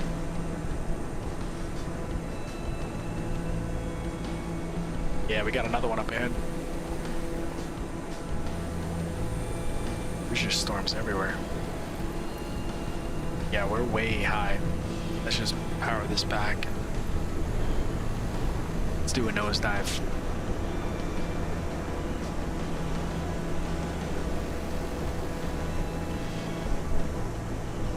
36,000 feet per minute.